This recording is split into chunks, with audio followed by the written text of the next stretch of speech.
अस्सलामुअलैकुम, आप देख रहे हैं नया दिन। Very good morning to all of you. मैं हूं आपके साथ मोहम्मद शोएब और मैं हूं किरण आफ्ताब। आगे की राह तलाश करने की कोशिश करें तो बड़ा मुश्किल हो जाता है। यहाँ से जाए तो रास्ता बंद, यहाँ से जाए तो रास्ता बंद। क्या करें, हम तो कराची की बात कर रहे हैं। ऐसे ही हुआ था कल कुछ। कराची के शहरियों की मुश्किलात, हट जो आगे से रास्ता दो नहीं मिल रहा लेकिन कल फिर ऐसे भी ही हम लोग आ गए। यही शोर था भाई, और इसकी बहुत सारी वजह थी। इसकी बड़ी वजह थी एहतजाज, क्योंकि कराची की मुश्किलें कम नहीं हो रही। शहर में पानी का बहरान शिद्दत इख्तियार करता जा रहा है। गर्मी के सताए पानी से महरूम कोरंगी माड़ीपुर रोड के शहरी सड़कों पर निकल आए। और इसके अलावा एक और एहतजाज हुआ। मोबाइल मार्केट में ताजिर बिरादरी ने मोबाइल फोन्स पर लगने वाले नए टैक्सेस के खिलाफ एहतजाज किया, और इसकी वजह से ट्रैफिक की रवानी बुरी तरह मुतासिर हुई। और क्वेटा की बात कर लें या बलूचिस्तान के मुख्तलिफ शहरों की बात कर रहे हैं, जहाँ पर अगर कुछ मसाइल हैं, यानी अगर कहीं पर सैलाबी सूरत हाल है, कहीं बंद टूटा है, तो उसकी वजह से भी मुश्किलात का जिक्र हम कर रहे हैं। कुछ फुटेज हम उसकी भी आपको दिखा रहे हैं, क्योंकि वक्फे से जो बारिश का सिलसिला है वो जारी है। इसकी वजह से हिफाजती बंद टूटे, और उसकी वजह से अब वहाँ पर कई इलाके ऐसे हैं जहाँ पर सिचुएशन थोड़ी सी ख़राब है। ट्रैफिक का निज़ाम दरहम बरहम होकर रह गया। कई इलाके ऐसे हैं जहां पर पानी आ गया। बिजली का निज़ाम ये भी दरहम बरहम होकर रह गया। बिजली की सप्लाई इन इलाकों में मुअत्तल रही। ऐसा भी हुआ। अब ज़िला इंतज़ामिया इस सिलसिले में काम तो कर रही है। महकमा मौसमियात ने कहा है बारिशें होंगी, ये बात तय है। मज़ीद बारिश मज़ीद नुकसान लाएगी। हम ज़रा बात करते हैं कौमी असम्बली में जारी बजट बहस के दौरान ऑपोजिशन जो कुछ कर रही है उसकी। ऑपोजिशन रहनुमा हुकूमत पर बरस रहे हैं। चेयरमैन पाकिस्तान पीपल्स पार्टी बिलावल भुट्टो जरदारी ने कहा नया पाकिस्तान सेंसर्ड पाकिस्तान है, ये पाकिस्तान नामंजूर। बिलावल भुट्टो बोले सुना है हमारी गैर मौजूदगी में डिप्टी स्पीकर ने कौमी असम्बली में सेलेक्टेड लफ्ज़ के इस्तेमाल पर पाबंदी लगा दी। लेकिन ऐसा तो साल भर पहले हुआ था, जब मैंने यानी बिलावल भुट्टो जरदारी ने इस लफ्ज़ का इस्तेमाल किया था तो वज़ीर आज़म ने खुद डेस्क बजाई थी। उस वक्त एतराज़ नहीं था, एक साल में एतराज़ हो गया। तो फिर उन्होंने कहा कि भाई ये कोई गैर पार्लिमानी लफ्ज़ भी नहीं था, लेकिन अब मैं क्या करूं, आगे आपकी मर्जी है। इसी लफ्ज़ का इस्तेमाल मना करने के बावजूद भी उधर मरियम औरंगज़ेब ने भी किया। पहले उन्होंने सेलेक्टेड कहा, फिर उनको याद दिलाया गया, तनबीह की गई कि भाई ये लफ्ज़ नहीं कहना, सेलेक्टेड नहीं कहना। तो उन्होंने एक और लफ्ज़ का इस्तेमाल कर लिया, और ये भी अंग्रेज़ी का लफ्ज़ था, ये था हैंड पिक। अब इसके ऊपर एक नई बहस जारी है कि ज़्यादा मायूब इसमें से लग क्या रहा है, ज़्यादा प्रॉब्लम किस वर्ड में है। वैसे लफ्ज़ों का ये जो खेल है ना, बजट बहस के दौरान ये मुख्तलिफ हलकों में जारी ही रहा। और अगर हम बात कर रहे हैं मरियम औरंगज़ेब की, तो उन्होंने एक शेर भी पढ़ा, फहमीदा रियाज का शेर, जिस हाथ में खंजर है उस हाथ की कमजोरी हर वार से साबित है। पहले इस शेर का जरा लुत्फ लेते हैं। क्या शानदार शेर है ना। इसके मानी के ऊपर गौर कर लेते हैं। यानी हथियार कितना ही भारी, कितना ही मजबूत क्यों ना हो, अगर हाथ कांप रहे हैं तो फिर हर वार बेकार। और इसी की तरफ उन्होंने निशानदेही की। तो भैया ये उनके ऊपर भी बात आती है कि अगर ऑपोजिशन जमातें इकट्ठा हो जाती हैं और इतनी कंफ्यूज दिखाई देती हैं तो फिर हर वार बेकार। ये शेर तो आप पर भी आएगा। एग्जैक्टली। और पाकिस्तान के दोस्तों की बात अगर करें तो उनकी किताब में कई नाम आते हैं, यानी चाइना, सऊदी अरब, मुत्तहिदा अरब अमारात। लेकिन एक ऐड हुआ, यानी कतर दोस्ती निभाई।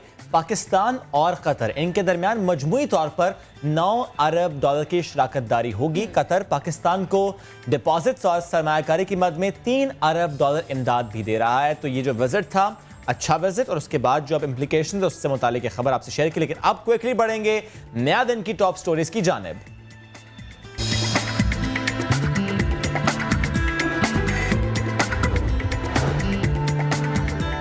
पहले हाथी, फिर नील गाय और अब भालू। इस्लामाबाद चिड़ियाघर में सूरत हाल तशवीशनाक। बीमार भालू, गफलत और नाअहली का मुंह बोलता सबूत। तफरी और आमदन का सबब बनने वाले बेजुबान जानवरों को तहफ़्फ़ुज़ कौन देगा? मेयर इस्लामाबाद से पूछेंगे आज ये सवाल कुछ देर बाद। क्रिकेट परिस्तार रातों रात बन गया स्टार। पाक ऑस्ट्रेलिया मैच में ड्रॉप कैच पर रिएक्शन ने शोहरत दिला दी। सोशल मीडिया पर वायरल सारिम अख्तर से मिलिए प्रोग्राम नया दिन में।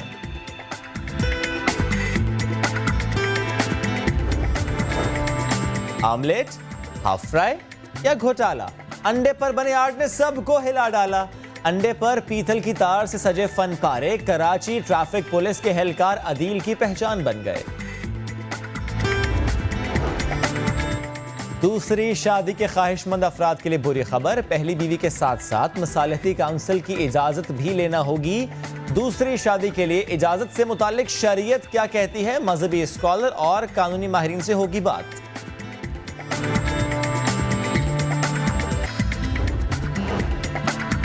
गर्मियों में बच्चों की जल्द का ख्याल कैसे रखा जाए, हर वालिदैन के लिए यह मसला इंतहाई फिक्रमंद। जानिए वालिदैन की परेशानी का हल डॉक्टर खुरम की ज़बानी।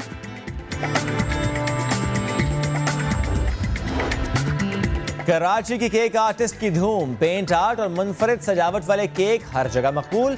टैलेंटेड केक मेकर मैविश अजीज बनेंगी प्रोग्राम नया दिन की मेहमान।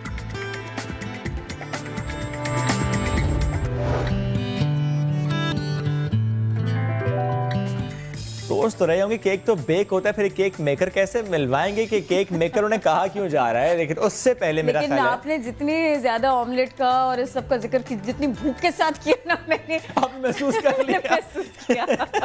Anyways, क्या बात कर रहे थे, चलिए बताएं। मैं बस कहता किरण हम जाएंगे मैविश की तरफ, लेकिन क्योंकि पहले हम जरा पॉलिटिकल जो राउंड अप है उसकी तरफ जाते हैं। जो पॉलिटिकल सिचुएशन है ऑन गोइंग उस पर बात करते हैं।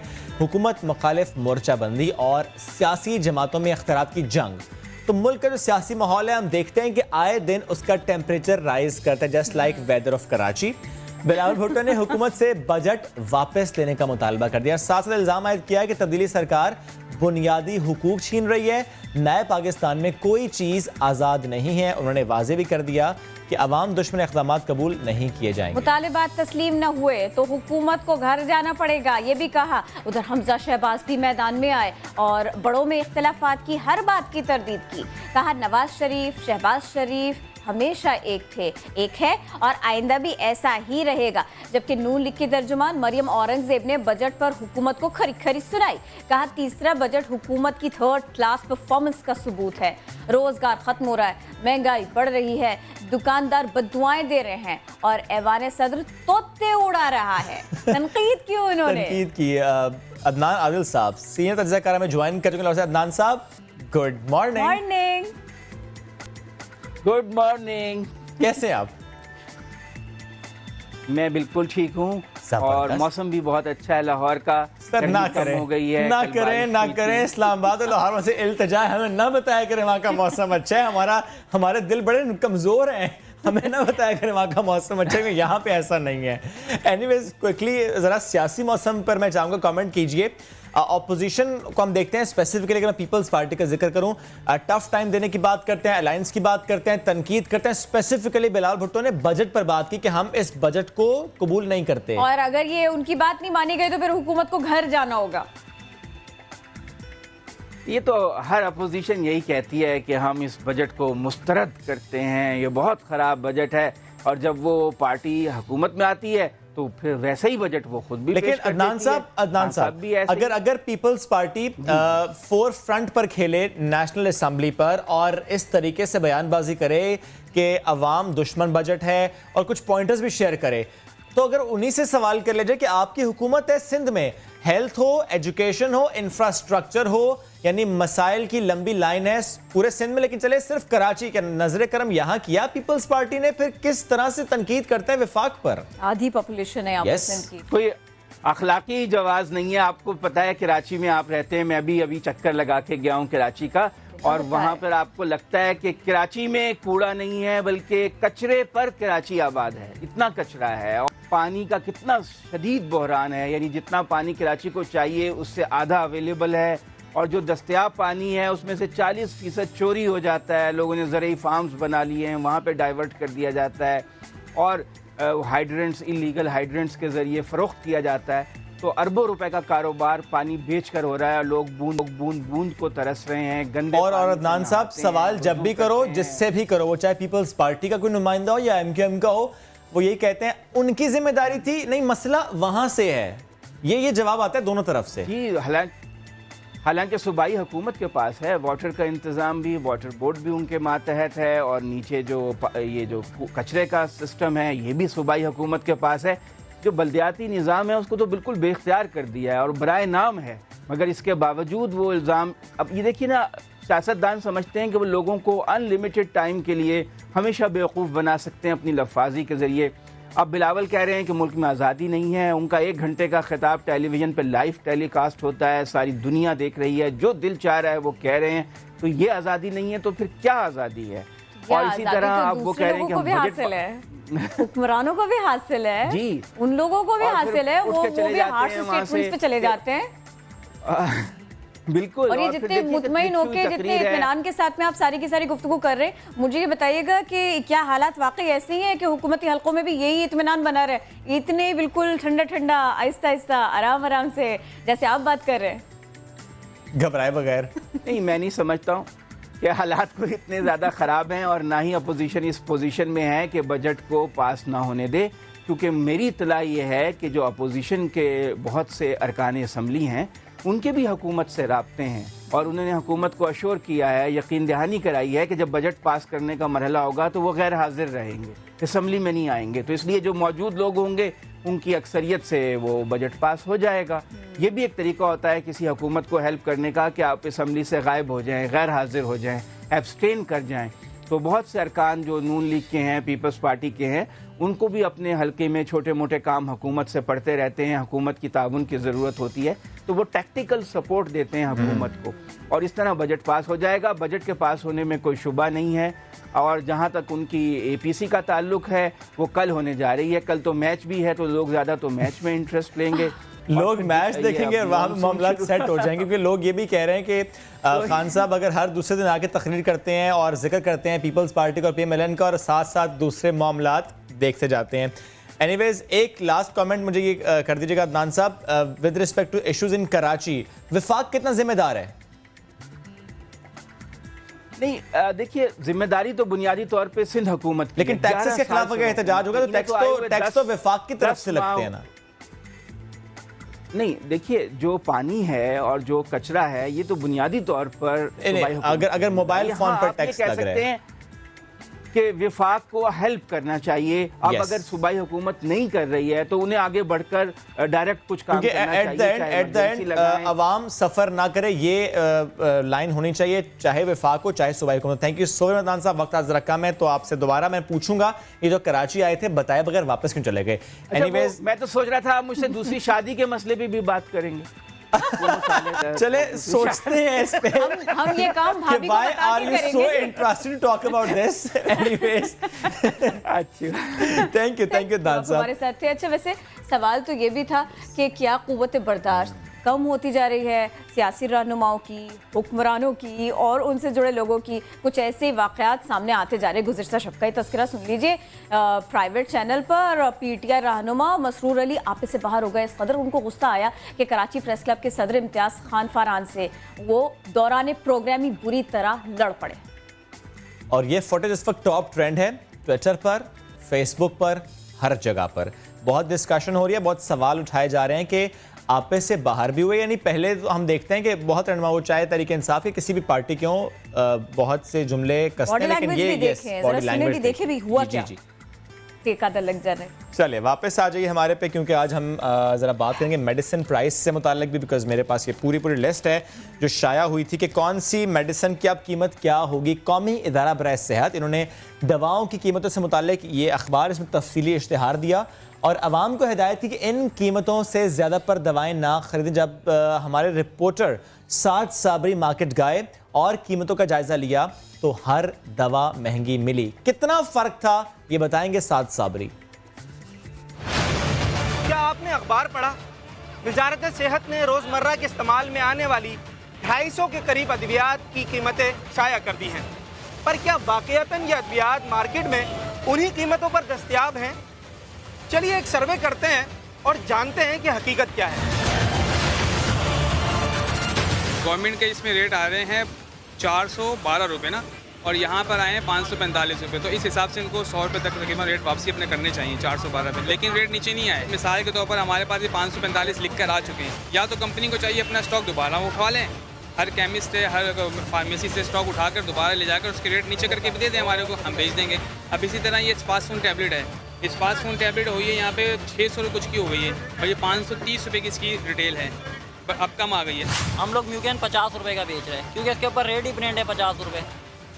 अब अखबार में प्रिंट होने से इसका मतलब ये है कि इन्होंने प्रिंट तो कर दिया लेकिन रेट किसी के भी नीचे नहीं आए। अब जो हमारे पास जिस कीमत पे लिखा होगा हम तो उसी कीमत पे बेचेंगे, या कंपनी पुराना स्टॉक उठा ले हमारे से जो उन्होंने दिया हमारे को जिस रेट पे, हमारे को फिर ये हम नए रिटेल पे थे, हम नए रिटेल पे बेचेंगे। हम लोग तो उस कीमत पे नहीं सेल कर सकते क्योंकि जैसे मिसाल के तौर पे हाइड्रोलिन सिरप है, इस पर 70 रुपये प्रिंट हुए हैं। अब कस्टमर अगर आगे हमारे को बोले कि यार हम क्या नाम है हुकूमत ने तो ये इसके 35 मतलब इशू किया है, तो हम तो उस पर नहीं सेल कर सकते ना। और हुकूमत को चाहिए था पहले हमारे को इन्फॉर्म करते, फिर उसके बाद अगर अद्वियात पे कीमत पे रेट बढ़ाते। वैसे तो उन्होंने कुछ भी नहीं किया। हुकूमत का अद्वियात की कीमतें मुकर्रर कर देना एक ऐसा इक़दाम है, पर दवाइयाँ फरोख्त करने वाले दुकानदार कहते हैं कि क्या ही अच्छा होता कि दवाइयाँ बनाने वाली कंपनीज भी सरकारी अहकामात पर अमल दरामद करती और आवाम को सस्ती अद्वियात मुहैया करती। कैमरामैन एम कामरान के साथ साबरी, समा, कराची। साथ तो हमें बता रहे थे, म्यूकेन का भी उन्होंने जिक्र किया। शुएब, और कौन सी घरेलू जो हम लोगों को रोजाना किसी न किसी घर में जिन दवाओं की जरूरत पड़ती है, वो कौन सी दवाएं जो आपके पास जिनके रेट्स भी हैं? बिल्कुल किरण, क्योंकि बहुत लंबी लिस्ट है, 250 मेडिसिन हैं, तो जो मेडिसिन डेली हम देखते हैं घरों में यूज़ होते हैं, फॉर एग्जाम्पल ग्रेविन बात करें तो 196 रुपीज़ की कीमत यहाँ पर लिखे, लेट्स सी इतने में मिल भी रहा है। यानी हाइड्रोलिन सिरप 27 रुपीज़ का होना चाहिए, मिल कितने का रहा है, जिस तरह रिपोर्टर भी बता रहे थे कि उस प्राइस पे मिल नहीं रहा। ग्रेविनेट 31 रुपीज़ का होना चाहिए, बट डेफिनेटली इससे ज़्यादा पे मिल रहा है। अगर एक एंटीबायोटिक में हम करें आजकल, बिकॉज एंटीबायोटिक्स भी आप देखते हैं कि वैसे तो ओवर द काउंटर यूज़ नहीं होनी चाहिए, बट इन केस अगर आप यूज़ कर रहे हैं, सेप्रोक्सिन 500 mg 451 इसकी प्राइस यहाँ पर लिखी हुई है। पल्मोनॉल सिरप 66 रुपीज़ और नोस्पा टैबलेट 103 रुपीज़। ये कुछ मैंने दवाइयाँ हैं जो कि डेली हम देखते हैं। लेकिन ये प्राइस इसमें ये दस्तियाब नहीं है जो कि इसमें मेंशन किया हुआ है। अच्छा, लेकिन एग्जैक्टली यही प्रॉब्लम है कि क्यों दस्तियाब नहीं है। तो डॉक्टर आसिम रऊफ साहब, आप CEO हैं ड्रग रेगुलेटरी अथॉरिटी के, वेलकम टू नया दिन। सर, कौमी इदारा सेहत ने दवाओं की ये फहरिस्त जारी की है, लेकिन हमारे रिपोर्टर साद साबरी मार्केट गए, विजिट किया और हमारे बहुत से रिप्रेजेंटेटिव्स गए डिफरेंट सिटीज़ में, जहां पर देखा गया कि उस प्राइस पर नहीं मिल रही जो प्राइस मेंशन की गई है डिपार्टमेंट की तरफ से। क्यों? जी, अस्सलाम वालेकुम जी। वालेकुम सलाम। एक्चुअली हमने को तकरीबन 250 नहीं 469 मेडिसिन की लिस्ट दी है, तो लीडिंग न्यूज़पेपर्स में, एक तो द न्यूज़ है और दूसरा एक्सप्रेस है, और दोनों में हमने वो नई कीमतें जो हमने मुतय्यन की हैं और वो रिड्यूस्ड प्राइसेस हैं वो हमने की हैं। जब हम प्राइसेस रिड्यूस करते हैं तो जो पुराने बैचेस मार्केट में होते हैं हम उसको उठाते नहीं हैं ताकि लोगों को शॉर्टेजेस ना हो, लोगों को मुश्किलात ना हो। लेकिन ये जो ट्रांजिशन पीरियड होता है उसके लिए हम रिकवरी टीम्स बना चुके हैं जो फार्मास्यूटिकल मैन्युफैक्चरर से ये एस्टिमेशन करेंगी कि कितने बैचेस इन्होंने बनाए उस दौरान, और उसका हमारा एक रिकवरी प्रोसेस है। सर ये रिकवरी प्रोसेस और रिकवरी पीरियड कितना होता है? ये हमारी टीमें बन गई हैं और हम ये 1 जुलाई से जो है इसको जो है वो आइडेंटिफाई करने के लिए हर फार्मास्यूटिकल फर्म के साथ कांटेक्ट कर रहे हैं, वहां भिजवा रहे हैं। आसिम साहब, लेकिन अगर मैं आपसे कहूं कि कोई तारीख दे दें जब इस प्राइस पर मेडिसिन मिलेगी मार्केट में, क्योंकि जाहिर है आपने कहा ट्रांजिशन पीरियड है, सबको देखा जाएगा, प्रोसेस है। बहुत सारी मेडिसिन, कुछ तो आपने जिक्र किया, बहुत सारी मेडिसिन ऐसी होंगी जो ऑलरेडी इस प्राइस पे आ चुकी होंगी। इसके लिए हमने जो मेडिसिन नहीं आई उसके लिए हमने एक टोल फ्री नंबर दिया है जो सुबह 8 बजे से लेके रात 11 बजे तक हमारे जो वहाँ असिस्टेंट डायरेक्टर्स हैं वो बैठे होते हैं, वो कंप्लेंट्स दर्ज कर रहे हैं। जहाँ जहाँ कंप्लेंट्स आएंगी हम वहाँ रेट भी करेंगे और वहाँ हम इन इश्यूज को एड्रेस करेंगे ताकि फौरी तौर पे जो रिड्यूस्ड प्राइसेस हैं लोगों को उसमें मेडिसिन मिले। अच्छा, देखिए अब पता है हुआ क्या है, हुआ ये है सर कि जैसे हमने ये अखबार उठाया हमको बड़ा अच्छा लगा कि भाई दवाएं बिल्कुल सस्ती हैं, और जब मार्केट हम पहुंचे तो हकीकत यकसर तब्दील थी, लोगों को उम्मीदें उनकी बंद जाती हैं। देखें ये 469 मेडिसिन हैं जी, डेफिनेटली कुछ ऐसी हैं जैसे आपने जिक्र किया जिसमें प्राइसेस बैचेस जो मार्केट में अवेलेबल हैं वो अभी रिड्यूस नहीं हुए होंगे। इसी के लिए हमने जो टोल फ्री नंबर दिया है हम इसको एड्रेस कर रहे हैं, और इस दौरान जो मेडिसिन बिक रही हैं वो चूंकि मैन्युफैक्चर तो कंपनी में होती हैं, वहाँ से हमें वो जो बैचेस पुराने बैचेस जो बड़ी कीमत जो ज्यादा कीमत पे अवेलेबल हैं सही, हम उनसे रिकवरी कर लेंगे जी। सर मुझे ये और- बताएं, और आपने कहा रिकवरी कर लेंगे। मैं आपको करता चलूं कि ये इंशाल्लाह नेक्स्ट 2 वीक्स में ये सारे नए बैचेस आने चाहिए मार्केट में। Okay sir, yeah exactly that's what I was interested to know कि कितना वक्त लेगा। आपने कहा 2 हफ्ते में नए बैचेस आ जाएंगे, यानी अभी टोल फ्री नंबर पर कॉल करने पर एक्शन होगा या फिर 2 हफ्ते बाद कॉल की जाएगी? क्योंकि अगर पुराना बैच अभी मार्केट में है तो उसी रेट पर तो वो देंगे। कंप्लेंट्स हम रजिस्टर कर रहे हैं ताकि जहां जिन फार्मास्यूटिकल मैन्युफैक्चरर्स की प्रॉब्लम आ रही हम उनसे डायरेक्टली कांटेक्ट करें। सर कंप्लेंट्स आना शुरू हो गई हैं? जी कल हमारे पास 6 कंप्लेंट्स रजिस्टर हुई हैं जी कल के दिन। ओके, उस पर क्या अभी प्रोसेस हुआ कुछ उस पर? जी अभी सुबह आते ही मैंने मीटिंग की है और उस पे जो प्रोसेसिंग शुरू कर दी है जी। ओके सर, मुझे ये बताएं कि ये जो दवाइयों की प्राइसेस जो पहले बढ़ी और फिर अब कम हुई, तो उतनी ही कम हो गई हैं जितनी पहले थी या थोड़ा सा फर्क है? ये जी काफी सिग्निफिकेंट फर्क पड़ा है जी। आप अगर देखें, हमने फर्ज करें पहले अगर कोई 200% बढ़ी थी, 250% बढ़ी थी, वो सारी हम नीचे ले आए हैं। उतने ही परसेंटेज नीचे आ गई है, यानी जो प्राइस पहले अगर 100 रुपए थी अब वापस वो 100 पर ही आ गई है?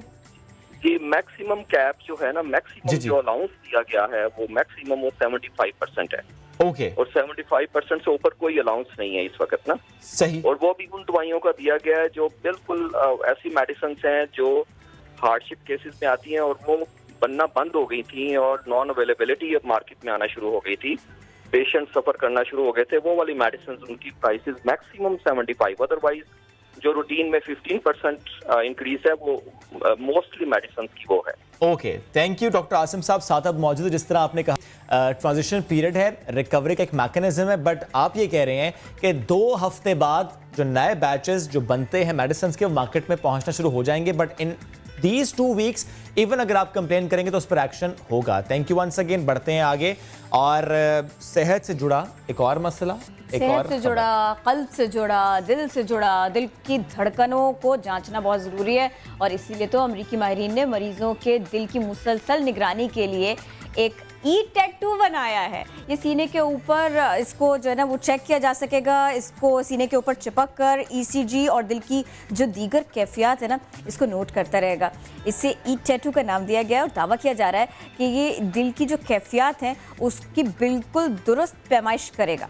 ऑस्टिन में वाक़ई यूनिवर्सिटी ऑफ टेक्सास की टीम ने ये कारनामा अंजाम दिया, ये टैटू तैयार किया। इसमें 2 तरह के सेंसर्स लगे हैं और ये दोनों सेंसर्स बहुत लचकदार हैं और बहुत बारीकी के साथ में पैमाइश कर सकेंगे और सोने में भी। और इसके अलावा जब दिल की हरकत के साथ साथ ये जुड़े रहेंगे तो भाई इस तरह से काम को अच्छी तरह से किया जा सकेगा। ठीक है जी, आगे बढ़ते हैं। और ये वैसे अच्छी किरण एक मैं कहूँगा इजाद।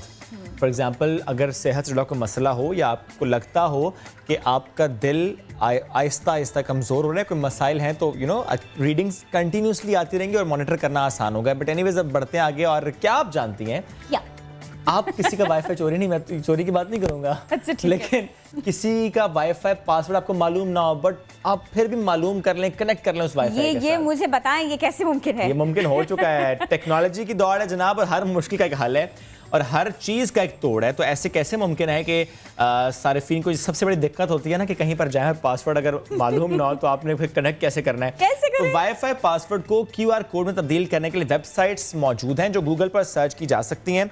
तो वेबसाइट्स पर जाएं और वाईफाई पासवर्ड को QR कोड में तब्दील करने के लिए वेबसाइट्स जिस तरह हम कह रहे हैं कि मौजूद हैं और सर्च की जा सकती है। सर्च की जा सकती हैं, यानी वाईफाई नेटवर्क या वाईफाई लॉगिन, इसका इंतखाब करें, वाईफाई नेटवर्क का नाम लिखें, पासवर्ड का इंदराज करें, उसके बाद QR कोड तश्कील दिया जा सकेगा जिससे बासानी डाउनलोड किया जा सकता है। जबरदस्त ना, मैं इसका फायदा उठाने वाली हूँ।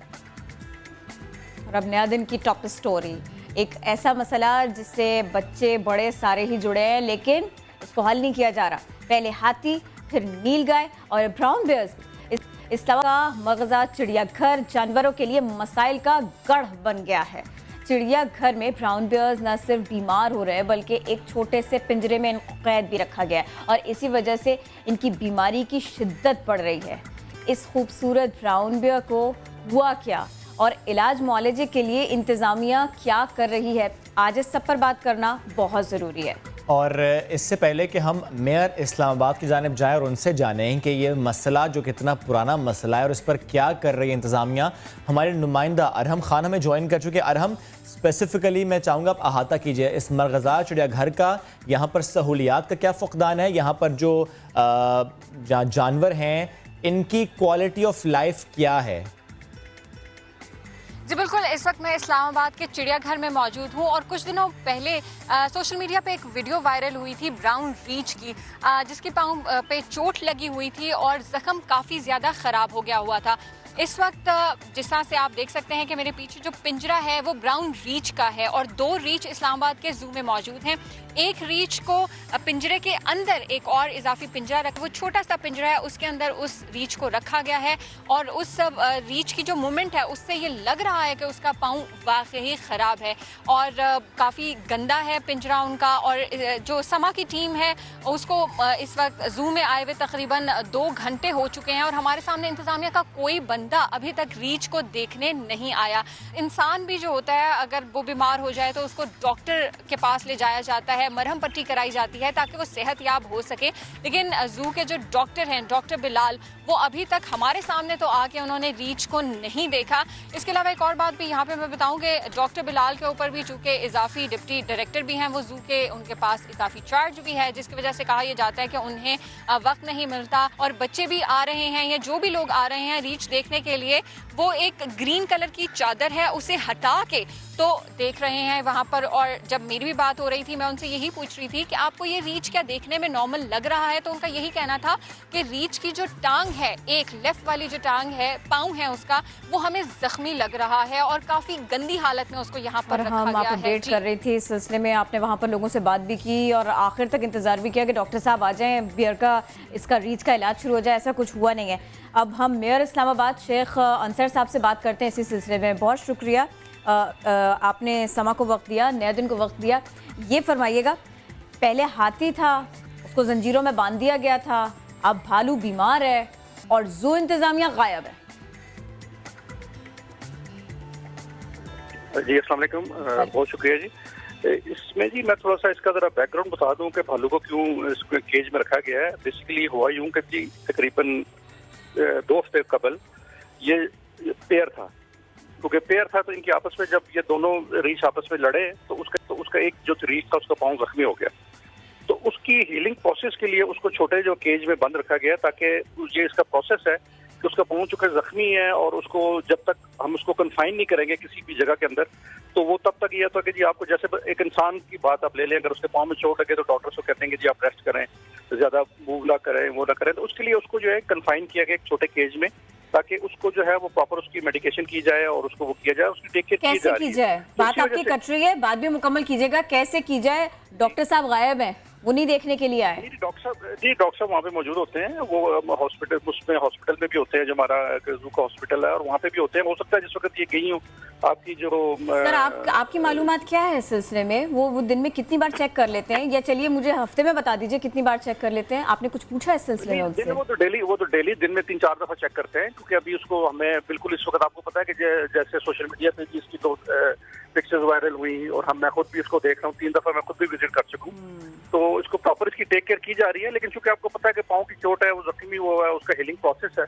तो उसमें अभी मजीद 2 से 3 हफ्ते जो हैं वो लग सकते हैं। Sheikh Sahab, why we are discussing this, क्योंकि ये पहला इंसिडेंट नहीं है। जिस तरह पहले हमने देखा हाथी के साथ जो हमने सलूक किया हमने उस, और ये जस्ट इस्लामाबाद के चिड़ियाघर नहीं है सर, वो डेरा गाजी खान का एक केस हो, वो आपने भी देखा होगा, वो लाहौर का केस हो, वो भी आपकी नज़र से गुजरा होगा। यानी जो क्वालिटी ऑफ लाइफ हम प्रोवाइड कर रहे हैं, जो मेडिकल फैसिलिटी हम प्रोवाइड कर रहे हैं, जो भी हमने जू में एनिमल्स रखे हुए हैं, आपको लगता नहीं ये सहूलियात बहुत बहुत कम है? देखिए जी, इसमें बहुत सारे फैक्टर्स होते हैं। सिर्फ ये कहना कि मतलब जू की जो इंतजामिया है वो उसकी प्रॉपर टेक केयर नहीं कर रही, डेफिनेटली उनकी भी पैकेजेस होती है, लेकिन आप देखेंगे जी अगर आपको किसी भी जू को प्रॉपर, अगर आपने उसको इंटरेक्शन सेंटर का बनाना है, उनको आपने प्रॉपर सहूलियात देनी है, और अगर वो आपने उनको प्रॉपर उनकी टेक केयर करनी है, तो उसके लिए आपको वो सारी चीजें करने के लिए गवर्नमेंट से जो है वो फंडिंग जो है वो दरकार होती है। और जब तक आपको 3-3, 4-4 साल अगर गवर्नमेंट से फंड नहीं ना मिले एक किसी भी इदारे के लिए, बड़ा तो मसला है। आप उसको कैसे आप उसको चला सकते हैं, या आप कैसे वहाँ जो आपके अंडर जो अगर लेट्स से जू है, अगर जू के लिए हमें पिछले 3 साल से सोए एनिमल्स की जो फीडिंग है उसके अलावा कोई पैसा नहीं मिला, तो अगर हम कोई केजेस रिपेयर करवा सकते हैं ना, हम उसकी मेंटेनेंस कर सकते हैं ना, कोई हम उनके जो आपने देखा होगा कि ये जो आप दिखा रहे हैं फुटेज दिखा रहे हैं, बुरे हालात हैं और आप फंड्स की बात कर रहे हैं और उन मसाइल की बात कर रहे हैं। प्लीज़ हमारे साथ ही रहिएगा। हम अपनी एक और मेहमान को भी दावत देना चाहते हैं, गुफ्तगू का हिस्सा बनाना चाहते हैं। उष्णा शाह हमारे साथ हैं, मारूफ अदाकारा हैं। ज़रा एनिमल राइट्स के ऊपर आपसे बात कर लेते हैं। वेलकम टू नया दिन। ये कहिएगा, नायाब नस्ल का भालू है, चोट उसको लगी है और अभी कंडीशन ये है कि 2 से 3 हफ्ते उसकी हालत में सुधार आने में लगेंगे, लेकिन एक के बाद एक वाक़यात, ये इस सारे मामले को आप कैसे देखती हैं? प्रॉब्लम्स कहाँ हैं जो आपको दिखाई देते हैं? जी, खाली इस्लामाबाद चिड़ियाघर की नहीं, बाकी सब चिड़ियाघरों को भी देख के, और चाहे रीछ नायाब नस्ल का हो या आम हो या कोई भी जानवर हो, इस तरह की हालत देख के मुझे तो दुख होता है और खौफ आता है कि इंसानियत शायद बिल्कुल ख़त्म हो गई है। मुझे समझ नहीं आती कि लोग इन चिड़ियाघरों में जाके इनको प्रमोट क्यों करते हैं। अगर आपको शौक़ है जानवरों का, अगर आपने एक एग्जॉटिक जानवर देखना है तो आप उसको उसके अपमेंट में देखें, उसके हैबिटेट में देखें। पैसे थोड़े से खर्च लें अगर आपको इतना ही शौक़ है, इतना ही जज्बा है जानवरों को देखने का। अफ्रीका में इतनी सफारीज़ हैं, इतने पार्क्स हैं, इतनी सेंचुरीज़ हैं जहाँ उन्हें रखा जाता है। और एनिमल्स को अगर आपने डिस्प्ले भी करना है तो एनिमल सेंचुरी जिस तरह की होती है, जो एक बहुत बड़े पार्क्स होते हैं जहाँ वो अपनी इन्वायरमेंट में रहते हैं, हंट कर सकते हैं, रिवर्स गुजर रहे होते हैं, स्ट्रीम्स गुजर रही होती हैं, लेकिन एक बेज़ुबान मखलूक को, अल्लाह की मखलूक को, जो कि हर किस्म की तकलीफ़ महसूस करता है, जिस्मानी भी, इमोशनल भी, उसको उसके हैबिटेट से निकाल के उसके पेरेंट्स और उसकी फैमिली और उसकी कम्युनिटी से अलग करके उसको एक पिंजरे में रखना, तकलीफ़ में रखना, उसकी इन्वायरमेंट से बाहर रखना, सिर्फ ताकि आप उसको देख सकें, तो ये इंसानियत तो कहीं से भी नहीं है। और मतलब मुझे समझ नहीं आती कि आपको एक इस तरह की ज़िंदा मखलूक को तकलीफ़ में देख के जिस्मानी और मेंटल एंटरटेनमेंट क्या मिलती है। मुझे बिल्कुल इस चीज़ की समझ नहीं आती। आपको खुशी कैसे मिलती है? और जो लोग ये बिज़नेस कर रहे हैं, क्या वो इंसान है? अंदर से वाकई में उनको इंसान कहा जा सकता है?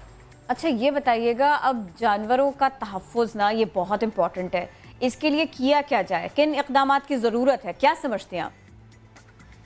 जानवरों के तहफ़्फ़ुज़ के लिए इस वक्त एक तो लॉज पास होने चाहिए जिस पे एनिमल अब्यूज़ स्ट्रिक्टली मना हो, कलिंग जो स्ट्रे कुत्तों को हम मार देते हैं मना हो, एग्जॉटिक जानवर जो वाइल्ड एनिमल्स होते हैं, जो लोग अपने आप को कहते हैं कि हम जानवरों के बड़े शौकीन हैं और फिर ले आते हैं परिंदों को, एग्जॉटिक बर्ड्स को कैद करके रखते हैं, रीछ हो गए, शेर हो गए, टाइगर्स हो गए, इस तरह के जानवरों को पालते हैं, उनकी इन्वायरमेंट से निकाल के उन पर जुल्म करते हैं।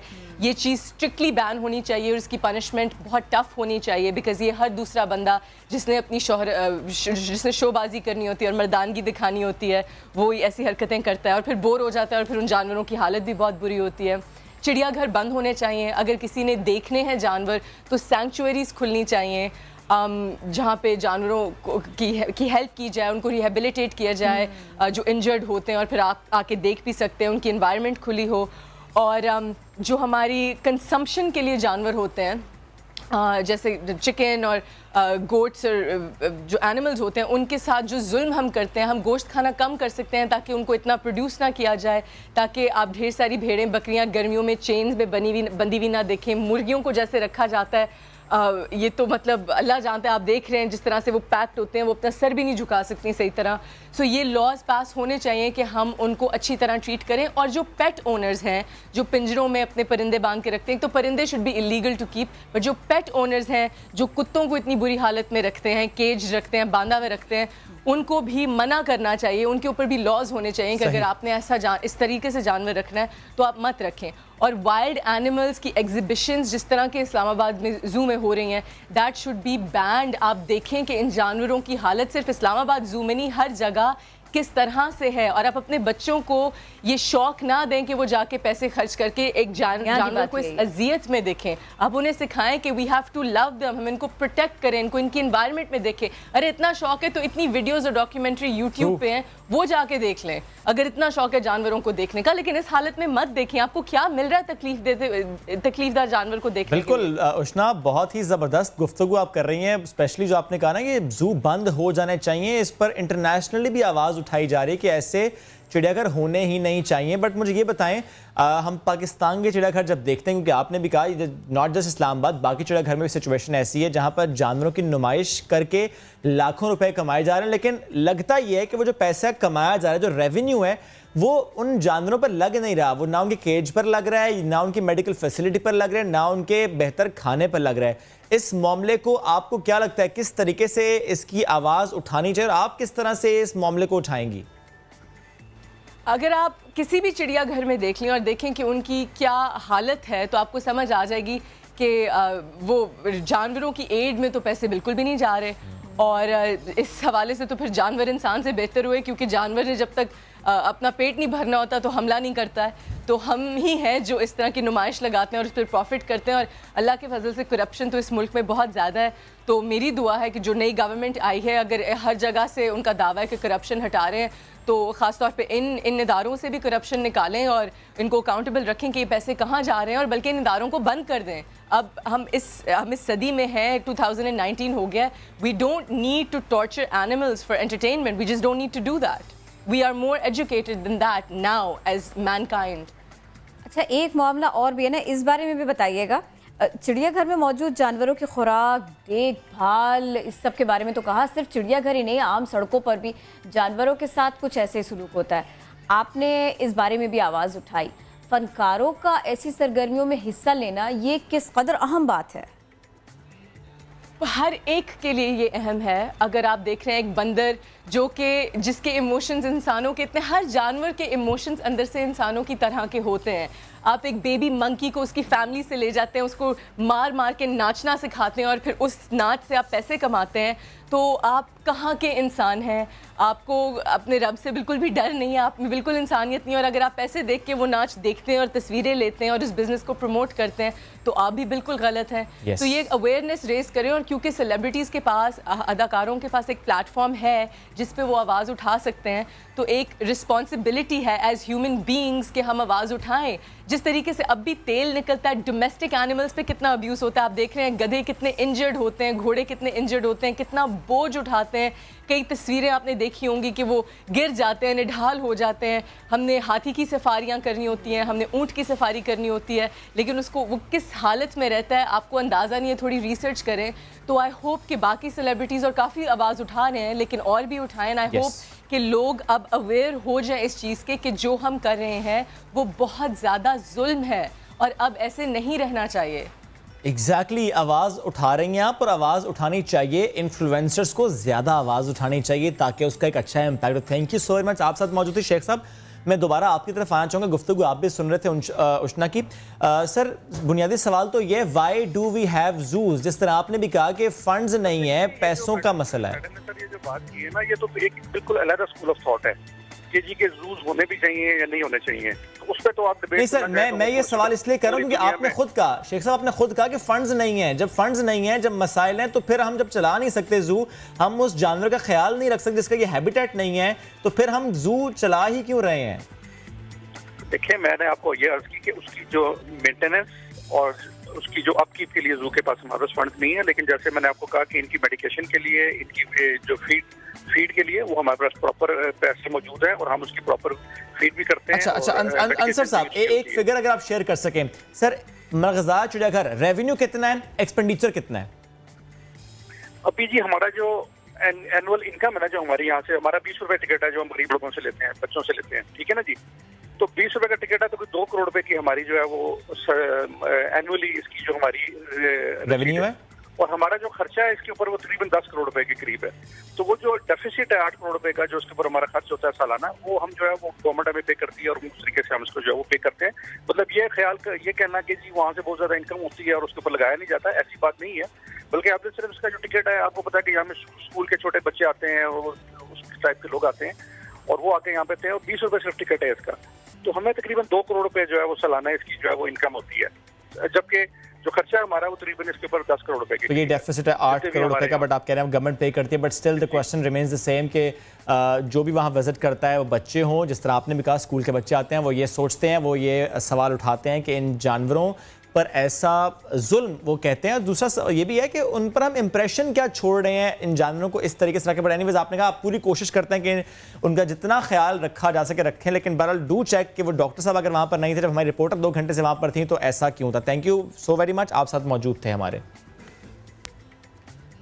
सितम की बात करेंगे, सितम ही की बात हो रही है। अमीरों पे करम, गरीबों पे सितम है। पेट्रोलियम मिनिस्ट्री ये जुल्म ना कर। गैस के नरखों में रद्द बदल की समरी तैयार कर ली गई है जनाब। पेट्रोलियम डिवीजन की समरी मंजूरी के लिए ईसीसी को इरसाल की गई और मंजूरी के बाद 285 रुपये माहाना बिल देने वाले 422 रुपये माहाना अदा किया करेंगे। अमीरों के लिए गैस सस्ती की जाएगी भाई। इस पर इस्लामाबाद से वहाब कामरान ने रिपोर्ट तैयार की है, वो आपको दिखाते हैं। छोटे गैस सारिफीन के लिए बुरी खबर, मगर ज्यादा गैस इस्तेमाल करने वालों के लिए अच्छी खबर। ओगरा की सिफारिश पर पेट्रोलियम डिवीजन ने गैस की कीमतों में रद्द-ओ-बदल की समरी मंजूरी के लिए ईसीसी को भिजवा दी।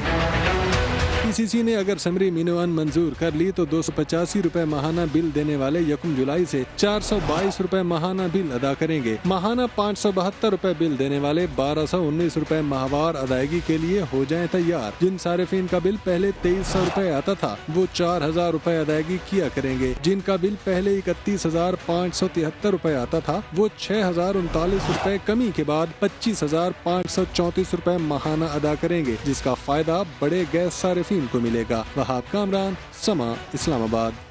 एक सवाल रह गया इसमें, तो वहाब ज्वाइन कर चुके हैं। वहाब ये बताएं, ये जो समरी भेजी गई है मंजूरी कब तक मुतवक्की है? जी शुएब, ये पहाड़ कब टूटेगा? जो ओगरा की, मेरी आवाज आ रही है? बिल्कुल बिल्कुल आ रही है। अल्लाह, मैं भी हूँ साथ में। वहाब, अल्लाह आप इग्नोर कर रहे हैं यार। वो भी किरण आफ्ताब को। आपने पेट्रोलियम आपने हिसाब किताब देना है कि नहीं देना? आम आदमी जो पेट्रोलियम मिनिस्ट्री आम आदमी के साथ कर रही है, आप वो कर रहे हैं। किरण बिल भेजें इनको। जी मैं कह रहा हूँ कि इतनी खौफनाक खबर सुनने के बाद भी आप लोग मुस्कुरा रहे हैं, ये यकीनन भाई क्या करें। वहाब खान साहब ने कहा है घबराना नहीं है, आज अदनान साहब ने भी कहा कि घबराना नहीं है। हम क्या करें, सब कहते हैं घबराना नहीं है, आप कह रहे हैं घबरा लें। बिल्कुल, मैं आपकी बात से मुत्तफिक हूँ। अच्छा, जो आपका सवाल था शुएब कि मंजूरी कब तक होगी, अब ओगरा ने जो कुछ अर्सा पहले इन कीमतों में इजाफे की सिफारिश की थी और पेट्रोलियम डिवीजन ने हतमी तौर पर मंजूरी के लिए समरी तैयार करनी थी, वो समरी तैयार हो चुकी है, ईसीसी को भिजवाई जा चुकी है ये समरी। और इक्तिसादी राब्ता कमेटी का जो इजलास है वो जुमेरात को होना है मुशीर खजाना हफीज शेख की ज़ेर सदारत, और इस इजलास में ही इस समरी पर गौर किया जाएगा। इस इजलास में गौर किया जाएगा। Thank you Wahab, thank you so very much, आप साथ मौजूद थे। चेहरा शादाब और खूबसूरत बनाने के लिए मार्केट में तरह तरह के फेशियल क्रीम्स और समटाइम्स मशीन्स, इनका सहारा लिया जाता है, लेकिन अब सेल एक्टिव के नाम से एक मुनफरिद ट्रीटमेंट चेहरे को किस कदर खूबसूरत बनाता है, जिसमें किसी मशीन का इस्तेमाल नहीं होता। और ये ट्रीटमेंट क्या है, डिटेल से बताएंगे आपको किरण आफ्ताब। तजुर्बा किया उन्होंने। बहुत धूप और गर्मी झेलने के बाद इस छत तले आ गई हूँ मैं, और समझ तो आप गए होंगे, ये है डॉक्टर बिल्कीस का खजाना। बहुत सारे फार्मूलाज हैं यहाँ पर, और सिर्फ यही नहीं है, आज हम एक बड़े दिलचस्प, बहुत जदीद, बहुत अनोखे और बड़े सुपर इफेक्टिव किस्म के फेशियल की बात भी करेंगे, क्योंकि डॉक्टर बिल्कीस आज हमें बताएंगी कि स्टेम सेल फेशियल, चेहरे के ऊपर फाइन लाइंस की कमी हो जाना, और फिर उसके बाद में जो कुछ सन ने डैमेज किया था, सनरेज ने, ये सारी की सारी साइंस क्या है ना, ये आज हमें वो समझाएंगी। और ये डिफरेंट सा अच्छा सा फेशियल मैं करवाऊंगी ताकि हम और आप मिलकर जान सकें कि हमारी स्किन के लिए अच्छा है क्या। तो चलिए मेरे साथ।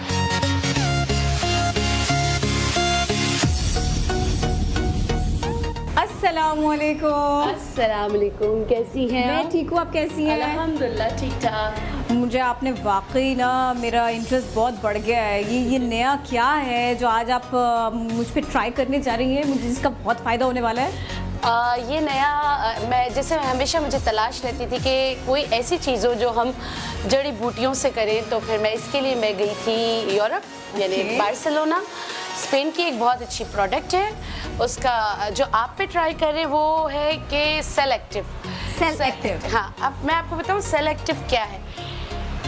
3-3.5 हज़ार साल पुराना, जो सबसे पुराना लिविंग थिंग दुनिया में है, जो जानदार एक दरख्त है, उसके स्टेम सेल्स निकाले गए हैं। वो आपकी स्किन को रीजनरेट करेगा। और उसकी सबसे बड़ी अच्छी बात यह है कि अगर हम चाहें तो मशीन यूज़ नहीं करें और आपका डर्माब्रेशन विदाउट मशीन हो, और पूरा ट्रीटमेंट वेजी है, यानी कि इतनी सारी मशीन होती है वो नहीं लगाएंगे। कुछ भी नहीं, और स्टेप बाय स्टेप आपको जो है ना उनका रिजल्ट आपको खुद पता चलेगा कि आपकी स्किन कितनी प्यारी हो गई, कितनी अच्छी हो गई, कितनी सॉफ्ट हो गई, और इम्प्यूरिटीज़ डेड सेल कैसे निकल गई। आपकी जो सुपरफिशियल लेयर की डेड सेल निकल जाएगी, और जो स्टेम सेल्स का फेशियल होगा उससे आपकी अपने सेल्स जो है वो रीजनरेट होके एक यूथफुल लुक आएगा। ओके, तो अब फर्स्ट स्टेप इसका क्या है? अब ये मत कहिएगा चलो चलो सीधे अंदर चलो, ये फर्स्ट स्टेप है। पहले स्टेप में रिलैक्स करना और आप आ जाएं ताकि आगे स्टार्ट करते हैं। प्लीज।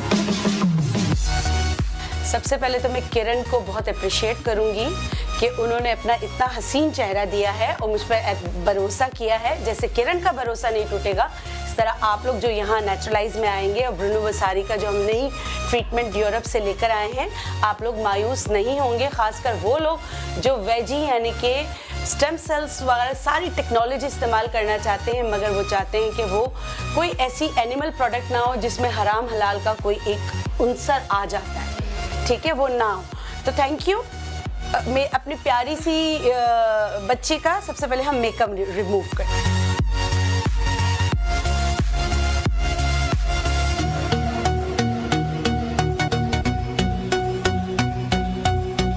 अब ये जो स्टेप है टोन अप का, कि हम स्किन की पीएच को बिल्कुल सही कर दिया है। अब जो अमेजिंग चीज़ इस प्रोसेस में है वो है बैम्बू शूट से हम करने जा रहे हैं, बैम्बू शूट के एक्सट्रैक्ट से। और हम करने जा रहे हैं क्या, हम करने जा रहे हैं आपका एक्सफोलिएट करने जा रहे हैं, आपकी 3 लेयर को साफ़ करने जा रहे हैं, तमाम इम्प्योरिटीज़ को ख़त्म करने जा रहे हैं। इसको एक ट्रीटमेंट कहा जाता है डर्माब्रेशन। और डर्माब्रेशन जो है बहुत एक्सपेंसिव भी होता है और मशीनों से होता है। उसके लिए डायमंड पिन चाहिए, तो वो वाला पिन चाहिए, तो ये वाला पिन चाहिए, पहले स्किन को हार्श करके रीजनरेट करते हैं। मगर हम आपको बताएंगे कि ऐसा यहाँ पर नेचुरलाइज में कुछ नहीं होगा।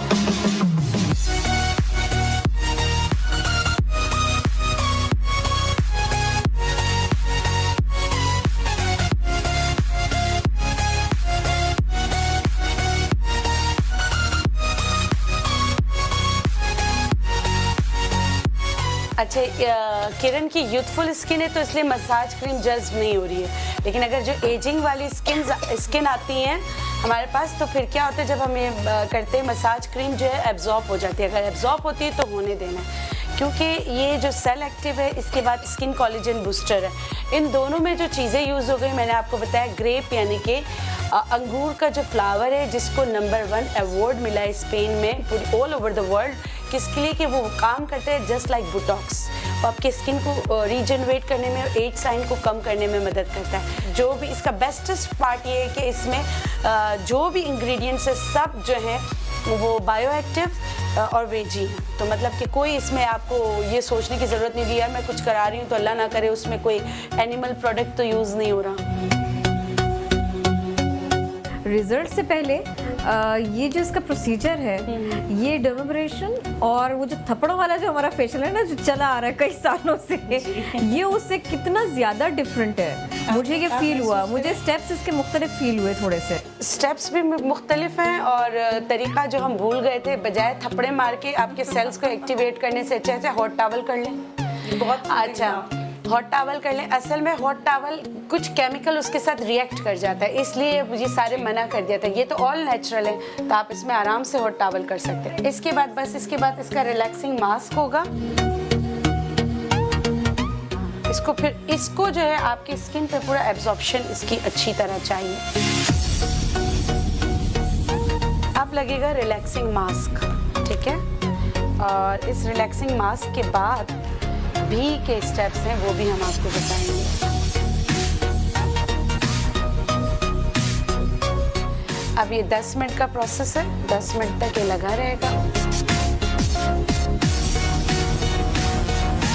ये वापस आ चुके हैं और अब हम बस अब रिमूव करते हैं और आपको अभी इसका थोड़ा सा रिजल्ट, थोड़ा सा नहीं बहुत सारा रिजल्ट बताएंगे। रिजल्ट दिखाएंगे। ये हम मास्क रिमूव कर रहे हैं।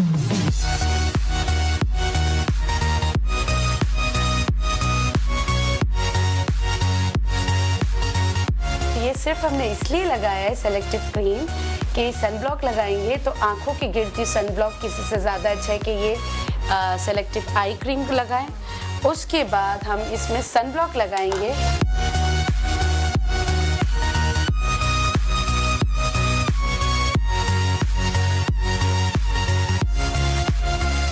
तो भाई मेरा ट्रीटमेंट हो चुका और मैं ये बिल्कुल नहीं कहूँगी कि मैं बस 15 मिनट में गोरी गोरी हो गई। मैं फील बहुत अच्छा कर रही हूँ, मुझे अच्छा लग रहा है। और ये कि क्योंकि मुझे लिप कलर लगाने का बहुत शौक है तो वो मैंने ना बचा के लगा लिया। थोड़ी सी और बातचीत हमें इस मामले में ना करनी पड़ेगी। डॉक्टर बिल्किस, मेरा चेहरा शाइन कर रहा है और वाइटनिंग इफेक्ट भी है और ये बिना ब्लीच के। ब्लीच आप लोगों ने नहीं किया, फेस पॉलिश नहीं किया? नहीं नहीं बिल्कुल नहीं। नेचुरलाइज में, चाहे नेचुरलाइज के प्रोडक्ट हो चाहे स्पेन के प्रोडक्ट हो, हम ब्लीच बिल्कुल नहीं करते। हमारे किसी भी ट्रीटमेंट में नहीं है। डॉक्टर फरा करती हैं एस्थेटिक के ट्रीटमेंट, उसमें भी कोई ब्लीच नहीं है। और ये जो फेशियल नहीं, ये भी एक ट्रीटमेंट है। आपकी स्किन को हम ट्रीट कर रहे हैं तो इसके भी आपको सेशन लेने हैं। मतलब हफ्ते में एक बार, फिर दोबारा 7 दिन बाद रिपीट होता है, फिर 15 दिन बाद, फिर महीनों में जाता है। और जिसकी स्किन टाइप मुझसे मैच करती है वो क्या करें? जो वर्किंग लेडी भी हैं, मेकअप भी अप्लाई कर रही हैं, डार्क सर्कल्स के प्रॉब्लम्स भी हैं जिनको, हमारे पास लिपस्टिक भी मैं प्रॉपर ही करती हूँ हालांकि। नहीं, हमारे पास नेचुरलाइज में इसके सबके घर के लिए भी ट्रीटमेंट्स है। अभी आपको भी मैं बास्केट दूंगी, आप घर में इस्तेमाल कीजिएगा। और हमारे यहाँ के भी ट्रीटमेंट्स है जो डॉक्टर फरा करती हैं एस्थेटिक के। ठीक है, तो उन मसाइल के हल से पहले ये हल और ये शख्सियत याद रखिए। स्टूडियो वापस चलते हैं। शोएब, आप मुझे किसी की याद दिला रहे हैं। आपके मीमनी बनने, वो जो सुपर फैन है ना, वो आज नया दिन के मेहमान है तो हम उनसे आपको जरूर मिलाएंगे। सारे हमारे साथ होंगे। वो कुछ ऐसे ही खड़े थे और उसके बाद में वो इंतहाई पॉपुलर हो गए थे। पहली बार वो किसी शो में एंट्री मार रहे, नया दिन में वो हमारे मेहमान होंगे। आप अभी तक ऐसे क्यों खड़े? वापस आए जरा मेरे पे। आ गई। इसलिए खड़ा हूँ कि कमर में दर्द था। मैं सुना उनके भी कमर में दर्द है, पोस्टर का मसला है। ब्रेक।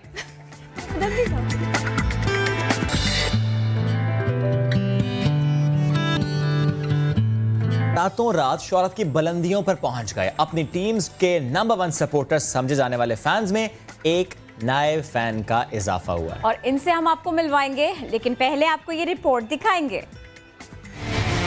जनाब, इसी क्रिकेट दीवाने से आपको मिलाते हैं। पहली बार आप इनके बारे में बहुत कुछ जान सकेंगे। सारे मुख्तलिफ क्रिकेट फैन हमारे साथ हैं। वेलकम टू नया दिन। ये जो बेबसी वाला आपका स्टाइल था ना, ये पूरे पाकिस्तानी फैंस की तर्जुमानी कर गया। आप तो रातों रात स्टार बन गए। फील कैसा कर रहे? 16 को तो बिल्कुल अंदाज़ा नहीं था। ऑब्वियसली मैं ट्रैवल कर रहा था अपने दोस्त के साथ। दोस्त के कहने पे दुबई से आ रहे थे, वो उनके कहने पे ही मैच देखने गया था।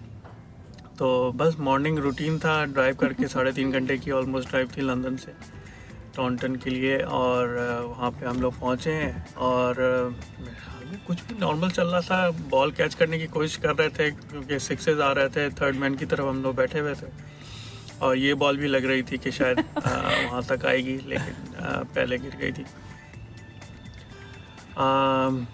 रातों रात तो बात है वो, तो जिस वक्त मैं बैठा हूँ थोड़ी देर के बाद उसी वक्त कॉल्स आनी शुरू हो गई, मेल्स आनी शुरू हो गई। फिर लोगों ने मुझे मीम्स फॉरवर्ड करने शुरू कर दिए। तो बस उसके बाद से मेरा सोशल मीडिया बहुत एक्टिव हो रहा है। मुझे बहुत रिक्वेस्ट आ रहे हैं ट्विटर पे, इंस्टाग्राम पे, फेसबुक पे।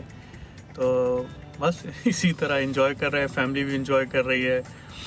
अम्मी अब्बू, बहन भाई, कज़न्स, दोस्त, पुराने कलीग्स, बचपन के स्कूल के colleague, everyone is enjoying by my association, their association with me.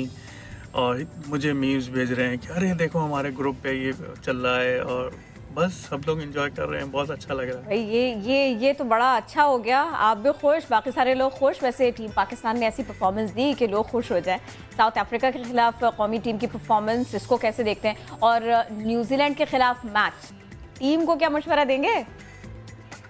South Africa से हम लोग जीते हैं, लेकिन साउथ अफ्रीका थोड़ी डाउन थी पिछले मैचों की वजह से, तो हमें इतना टफ टाइम नहीं दे पाई। न्यूजीलैंड से हम बिल्कुल अफोर्ड नहीं कर पाएंगे 7 कैचेस छोड़ना। अगर यही टीम परफॉर्मेंस रही, सब कंट्रीब्यूट करेंगे तो इंशाल्लाह जीतेंगे। मैं मुसलसल यही कह रहा हूँ, सबको कंट्रीब्यूट करना पड़ेगा और चांस नहीं देना है। आप इमेजिन करें, अगर आप विलियमसन को कैच ड्रॉप करेंगे उनका, वो आपको दोबारा कैच ड्रॉप नहीं करने देगा और आपको मैच हराएगा। Catch please please please catch मत ड्रॉप करिए। अच्छा सारिम, ये भी बताइएगा कि आसिफ अली के कैच ने आपको ज़्यादा परेशान किया, तो लगता ये है आपके उस एक्सप्रेशन से, उस बॉडी लैंग्वेज से, कि अगर आप ग्राउंड में होते तो कैच बआसानी पकड़ लेते, ऐसा है?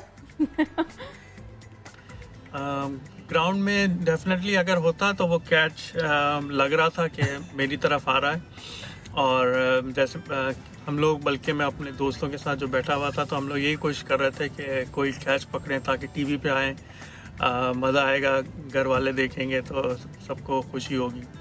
लेकिन ये नहीं पता था कि ये ओवरनाइट इतना ज़बरदस्त ये फैलेगा और सब कुछ इस तरह का होगा। ऑलमोस्ट 10 दिन से ज़्यादा हो चुके हैं, अभी तक लोग इसको फैला रहे हैं, लाइक कर रहे हैं। एग्जैक्टली और सारिम, हमने देखा कि पाकिस्तानी टीम की परफॉर्मेंस पर उतनी बात नहीं हो रही जितनी आपके उस एक्सप्रेशन पर बात हो रही है, तो ये कितना हैरानकुन था?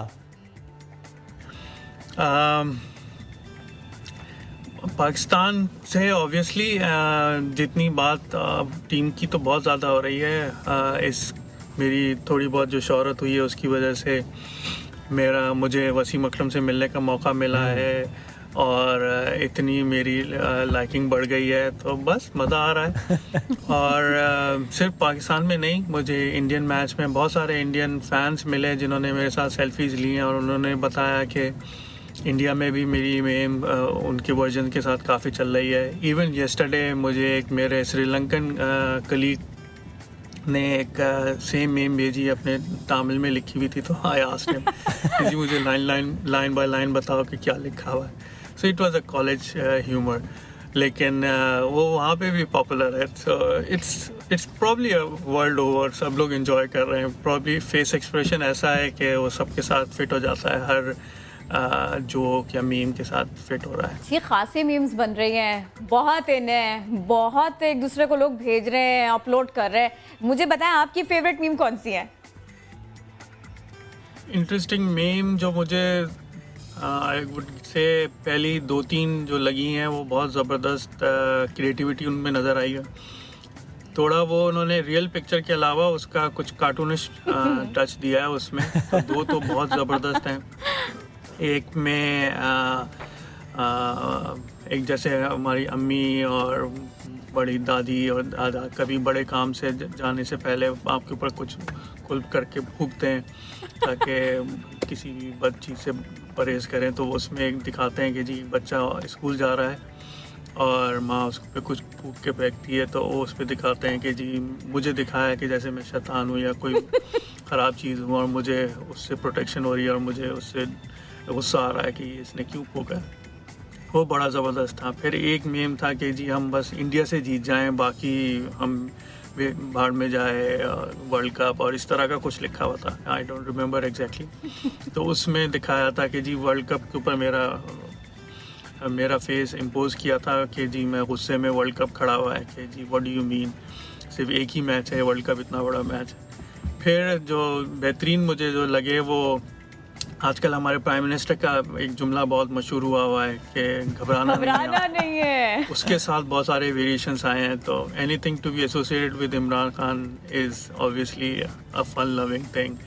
बहुत ही इंजॉय कर रहा हूँ। ये 2-3 मेरे बहुत फेवरेट हैं। अच्छा, आप इंग्लैंड में कब से हैं, वहाँ क्या कर रहे हैं? अब तो इतने मशहूर हो गए, मुझे ना पर्टिकुलरली दोस्त, मोहल्ले वाले, स्कूल फ्रेंड्स नहीं, फैमिली का रिएक्शन बताइए, वो कैसा था? घर वालों से बात हुई तो क्या बात हुई? मैं इंग्लैंड में लास्ट ईयर अगस्त में आया था। मैं कुवैत में उससे पहले काम करता था और अब मैं परमानेंटली लंदन में काम कर रहा हूँ।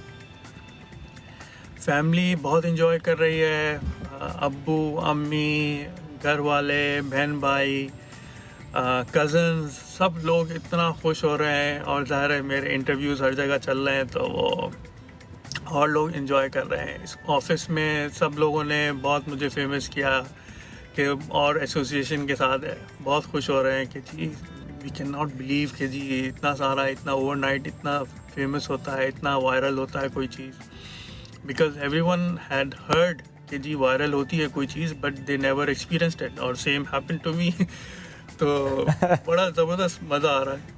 Thank you so very much Sarim Sada मौजूद है। अच्छा जो मैं fan number 1 yes fan number, लेकिन वो जिस तरह खुद उन्होंने कुछ इंटरेस्टिंग मीम्स का जिक्र किया कि एक बड़े मज़े की थी जब नेक्स्ट मैच में गए तो लोगों ने ये भी लिखा था कि अगर तू इतनी मशहूर होती ना इस एक्सप्रेशन सेम शर्ट पहन कर भी अगला मैच देखने ना चाहती। ये वाकई दिलचस्प। वो कहते हैं ये शर्ट दोबारा हम रिपीट नहीं करेंगे उन्होंने ये सोचा होगा। बहरहाल एक और मामला था और मैं ये चाहती थी कि आज हम इसके ऊपर भी बात करें। ये शादी नहीं हो सकती, ये लाइन आपने सुनी होगी, दूसरी शादी नहीं हो सकती, ये लाइन अब आ गई है भाई, क्योंकि जो करना चाहते हैं दूसरी शादी उनके लिए है बुरी खबर। इस्लामाबाद हाई कोर्ट ने दूसरी शादी या फिर यूं कहिए कि दूसरी बार सेहरा सजाने के लिए पहली बीवी के साथ साथ मुसालिहती काउंसिल की इजाजत भी लाजमी दे दी करार। दूसरी शादी के लिए सिर्फ पहली बीवी को मनाने से काम अब नहीं चलेगा। मुसालिहती काउंसिल के नाज नखरे भी उठाने पड़ेंगे। बीवी की इजाजत के बावजूद अगर मुसालिहती काउंसिल इनकार कर दे तो भी आप दूसरी शादी का लड्डू चख नहीं सकेंगे। अदालत ने करार दिया कि मुस्लिम फैमिली लॉज ऑर्डिनेंस 1961 के मुताबिक दूसरी शादी के लिए बीवी और मुसालिहती काउंसिल दोनों से इजाजत लेना जरूरी है। तो बगैर इजाजत ऐसा करने वाला शख्स इसको कैद और जुर्माने की सजा होगी। तो आज हम इस मौजू के ऊपर बात करेंगे। हमने अपने मौजूद मेहमानों को इसी सिलसिले में बात करने के लिए दावत दी। हमको ज्वाइन करेंगे मजहबी स्कॉलर मुफ्ती नईम साहब, इसके अलावा चेयरमैन इस्लामी नजरियाती काउंसिल, इनसे बात करना बहुत ज़रूरी है। क़िबला अयाज साहब हमारे साथ हैं और इसके थोड़े से कानूनी पहलुओं का जायज़ा भी लेंगे। हमारे साथ हैं एडवोकेट लियाकत। तो वेलकम टू नया दिन। सबसे पहले आप फरमाइएगा, आप ये बताइएगा, शादी का लड्डू दूसरी बार खाना ये अब जो है ना उतना आसान नहीं रहेगा, मुसालिहती काउंसिल की इजाज़त भी लाजमी होगी। इस सारे मामले को आप कैसे देखते हैं? बिल्कुल आपने दुरुस्त फरमाया, मुसालिहती काउंसिल की इजाज़त पहले भी लाजमी थी और ये कानून पहले से मौजूद है हमारे पास, लेकिन यह है कि शरई तौर पे जो है आपको उसकी इजाज़त लेना ज़रूरी नहीं है। लेकिन उस हमारे पास जो मुस्लिम फैमिली लॉ ऑर्डिनेंस 1961 का है उसके तहत यह है कि जब भी आप सेकंड मैरिज करेंगे तो पहली बीवी से परमिशन लेंगे।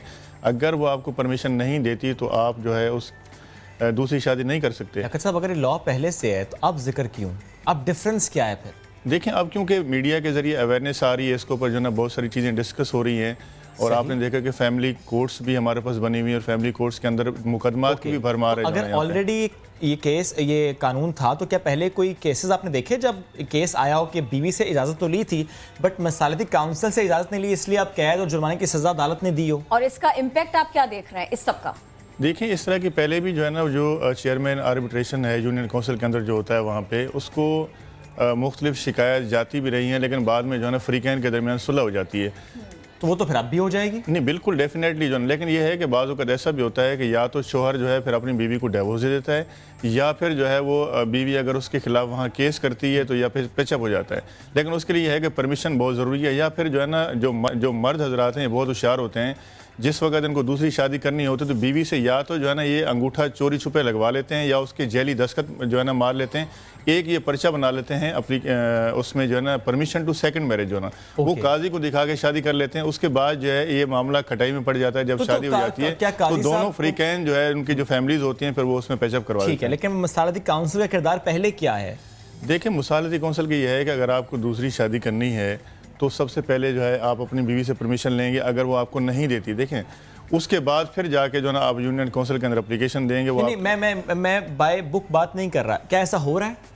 नहीं बिल्कुल ऐसा नहीं हो रहा है क्योंकि यहाँ पे अगर खुला की डिग्री भी जारी होती है तो उसमें एक एप्लीकेशन सेक्शन 7(1) की जो है बना के देते हैं खुला की कंफर्मेशन के लिए, डिवोर्स की कंफर्मेशन के लिए। उसके लिए भी जो है ये नोटिस नहीं करते, किसी को नहीं बुलाते और ना ही जो है वो ऐसी कोई जो है ना मुसालियत वहाँ पे की जाती है। क्लियर पहले से हैं, by book by law clear है, लेकिन उसमें कुछ हम देख रहे हैं इम्प्लीमेंटेशन का मसला है और जो तरीका लोग अपना जैसे आपने कहा ना बड़े चालाक होते हैं कुछ लोग तो वो उसको फॉलो नहीं करते। एनीवेज क़िबला अयाज साहब आपकी तरफ मैं आना चाहूँगा।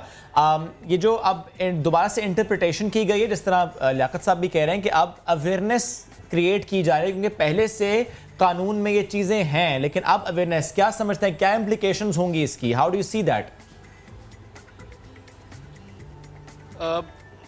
जिस तरह हमारे मोहतरम कानूनी माहिर ने कहा, बिल्कुल ये हमारा फैमिली लॉस का जो ऑर्डिनेंस है 1961, उसमें ये गुंजाइश है, बल्कि ये शर्त है सिर्फ बीवी की इजाज़त नहीं बल्कि सालिसी कौंसिल की इजाज़त, और सालिसी कौंसिल ने इस पूरे मामले को अपने तनाजुर में देखना होगा। लेकिन जहाँ तक शरी पोजीशन है, उसको एक राय की सूरत में इस्लामी नज़रियाती कौंसिल मार्च 2014 के इजलास में दे चुकी है, और वो ये है कि शरी तौर पे तो इस इजाज़त की ज़रूरत नहीं है। कानूनन बेशक ये एक मसला पैदा हो सकता है, लेकिन शरीयत की तरफ से ये शर्त नहीं है कि इजाज़त हो साबिक़ा बीवी की या सालिसी कौंसिल की। अच्छा, ये फरमा दीजिएगा अब इस सिलसिले में कि अब तो जो काउंसिल है उसके लिए काम करना थोड़ा सा और बारीकी से उनको आगे चलना पड़ेगा, क्योंकि ये घरेलू झगड़ा, घरेलू मामला और उसमें मदाखलत वाली बात ना हो जाए। इसको दूर करने के लिए कोई ऐसा कह ना सके, ऐसा रंग ना दे सके, आप लोग क्या कर रहे हैं? हमारी तरफ से तो 2014 की सिफारिश मौजूद है, और हमारी एक मजमूई और एक जामे सिफारिश ये भी है कि असल मसला जो है वो हमारा आईनी निज़ाम है कि हमने कोई ऐसी कोशिश नहीं की कि हम एक बेहतर मरबूत पुरअमन आईनी निज़ाम की तरफ जाएं। ये वजह है कि अब तलाक़ की शरह जो है वो बहुत बढ़ गई है, घरों के अंदर एक टेंशन और बेइत्मीनानी की कैफियत बहुत ज़्यादा है। तो अगर मसले को होलिस्टिक तरीके से लिया जाए तो शायद बेहतरी ज़्यादा आएगी। इस वक्त जो कैफियत हैं अदालतों में मामलात, ज़ाहिर है कि इसकी वजह से जो आईनी निज़ाम है वो शिकस्त और रेख्त का शिकार हो चुका है। सही। मुफ्ती साहब, मुफ्ती नईम साहब, मैं आपकी तरफ आना चाहूँगा। शरीयत क्या कहती है, और जिस तरह हमारे जो दूसरे मेहमान हैं वो जो बता भी रहे हैं कि पहले से ऑर्डिनेंस मौजूद है, लेकिन हम देख रहे हैं कि दोबारा से उसकी इंटरप्रिटेशन की जा रही है और अवेयरनेस की बात हो रही है। आप इसको कैसे देखते हैं? और शायद इसलिए भी ऐसा करना पड़ रहा है क्योंकि तलाक की शरह बढ़ती जा रही है। बिस्मिल्लाहिर्रहमानिर्रहीम। ये जो कानून बनाया है वो अय्यूब खान ने बनाया था अपने दौर में आइली कवानीन के नाम से, और उसमें ये कहा था कि पहली बीवी की इजाज़त के बगैर दूसरी शादी नहीं कर सकते। ये कानून बिल्कुल मुस्तरद शरीयत के एतबार से इस कानून की कोई हैसियत नहीं है, इसलिए कि हमारे पाकिस्तान के कानून ये है, आइन में ये है कि कुरान और हदीस जो है वो सुप्रीम लॉ है। जब कुरान और हदीस सुप्रीम लॉ है तो कुरान और हदीस के अंदर हुजूर सल्लल्लाहु अलैहि वसल्लम ने 9 बीवियाँ की और सहाबा ने भी शादियाँ की।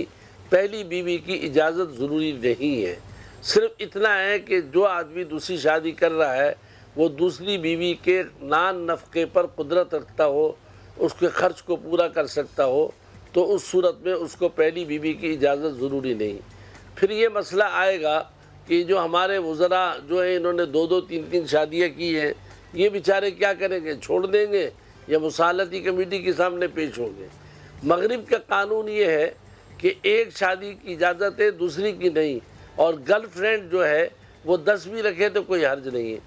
तो ये अगर कानून अगर होगा तो इसका नतीजा ये आएगा कि लोग जो है बदकारी पर आमादा होंगे निकाह को छोड़कर, क्योंकि ये तो ऑलरेडी है मुफ्ती साहब, कहीं ना कहीं हम इसी तरह के मामला देखते हैं। फिर अब तदारुक बताइए फिर क्या है?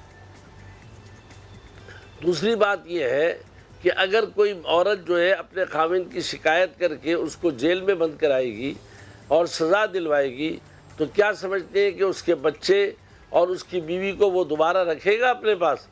कभी भी नहीं रखेगा। इसलिए कि जब उसको जेल हो गई तो जेल होने के बाद वो किस तरह उस बीवी को बर्दाश्त करेगा। इसलिए मैं समझता हूँ ये कानून शरीयत के बिल्कुल मुतसादिम है, किसी सूरत में भी शरीयत इसको तो मुफ्ती साहब की 1961 से अगर आप इसे मुस्तरद करते हैं तो फिर क्या किया गया है आपकी तरफ से? बात यही है कि 61 के अंदर जब बनाया उस वक्त भी उलमा ने एतराज़ किया और आज भी एतराज़ कर रहे हैं। ये मगरिब की तर्ज पर ले जाया जा रहा है कि आदमी जो है एक शादी से दूसरी शादी न करे और गलत काम जितने चाहे कर ले। बाज़ मरतबा पहली बीवी होती है, वो बच्चा नहीं होता, औलाद नहीं होती, या झगड़ा होता है, लेकिन वो छोड़ना भी नहीं चाहता पहली बीवी को।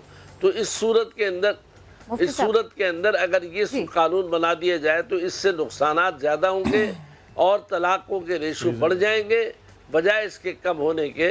बस एक ही शर्त है इस्लाम की, वो ये कि दूसरी बीवी का वो खर्च और उसकी ज़रूरियात पूरी कर सकता है। तो जो पहली वाली की नहीं कर रहा वो दूसरी की कैसे करेगा? जो पहली शादी में इतने प्रॉब्लम्स करता रहा उसको पकड़ा कैसे जाए? आप इंक्लूड करना चाह रहे हैं कुछ, उसको ठीक कैसे करेंगे? बात ये कि आप कैसे मुफ्ती साहब बेहतर तरीके से जानते हैं कि यहाँ पे जो है ना लियाकत साहब कुछ इंक्लूड करना चाह रहे हैं।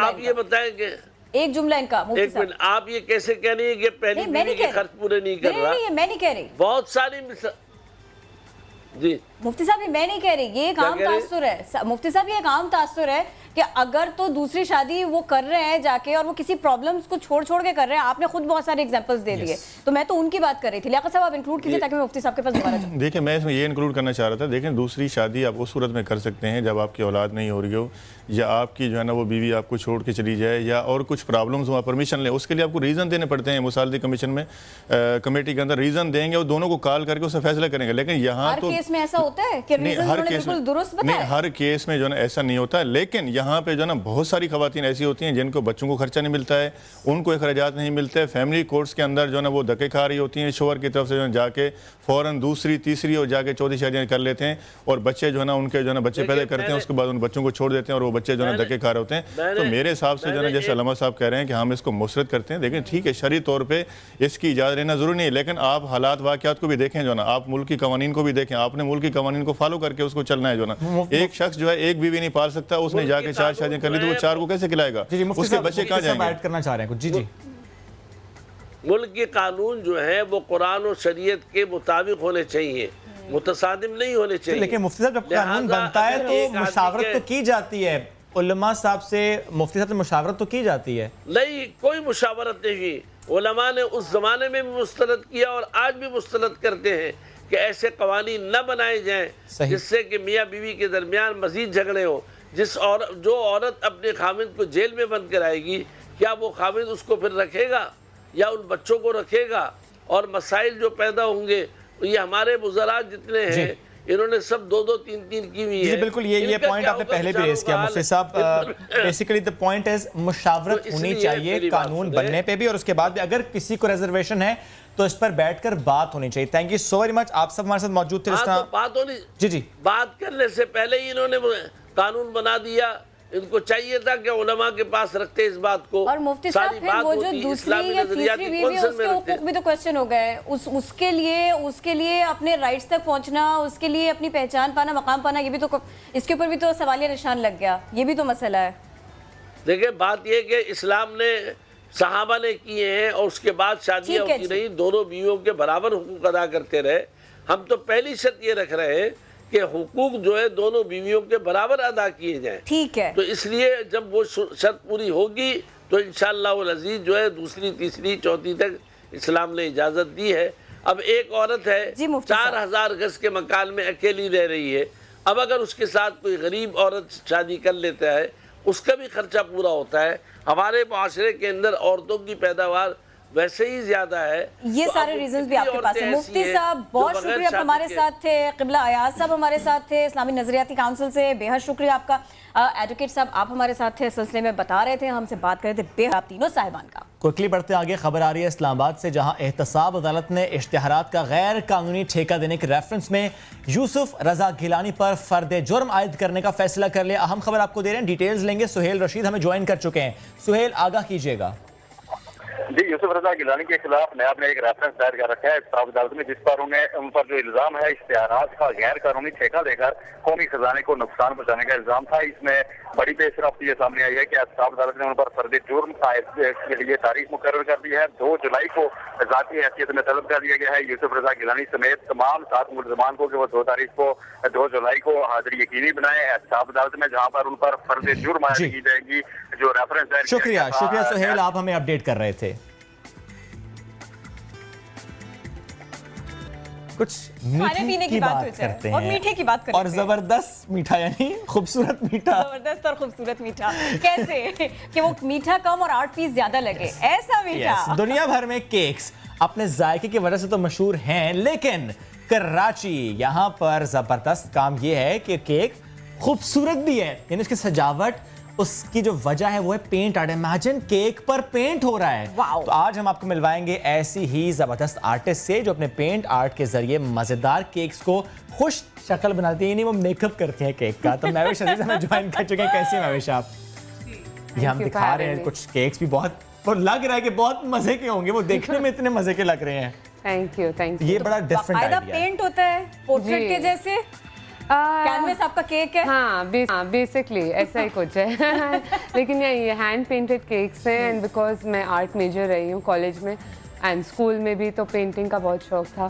तो I said why not transfer this on to cakes, जो कि एक यूएसपी हो गई ना मेरी, लाइक जो बाकी सब लोग तो करते हैं। Exactly, ये आपने सोचा कि डिफरेंट हो जाएगा। हाँ, और ये बहुत रैंडमली मैं अपनी अम्मी के बर्थडे के लिए केक बना रही थी, and I wanted to do something different. I said it was her 50th I think, and I said कि कुछ डिफरेंट होना चाहिए। मतलब केक तो मैं हमेशा ही बनाती हूँ और बहुत सालों से बना रही हूँ। उस पे क्या डिफरेंट था, पहले वो बताएं मुझे। उस पे मैंने लिटरली, मेरा पहली दफ़ा था that I was painting a cake, and मैं बिल्कुल आई वेंट ऑल आउट। मतलब मैंने 1 इंच नहीं छोड़ा था केक का, और उसके ऊपर मैंने फॉन्डेंट के साथ भी काम किया था, और मतलब बहुत डिटेल में काम किया था। पर उससे फिर आई लर्नड कि you have to leave white spaces on the cake, एक पूरी थीम चलनी है, कलर स्कीम चलनी है, तो एक बहुत मजे की चीज़ है, लेकिन बहुत टाइम कंज्यूमिंग है। अच्छा, क्या ये पेंट खा लेते हैं? मतलब ये एडिबल होता है ना, खाने वाला पेंट होता है। अच्छा, अब जैसे जैसे आप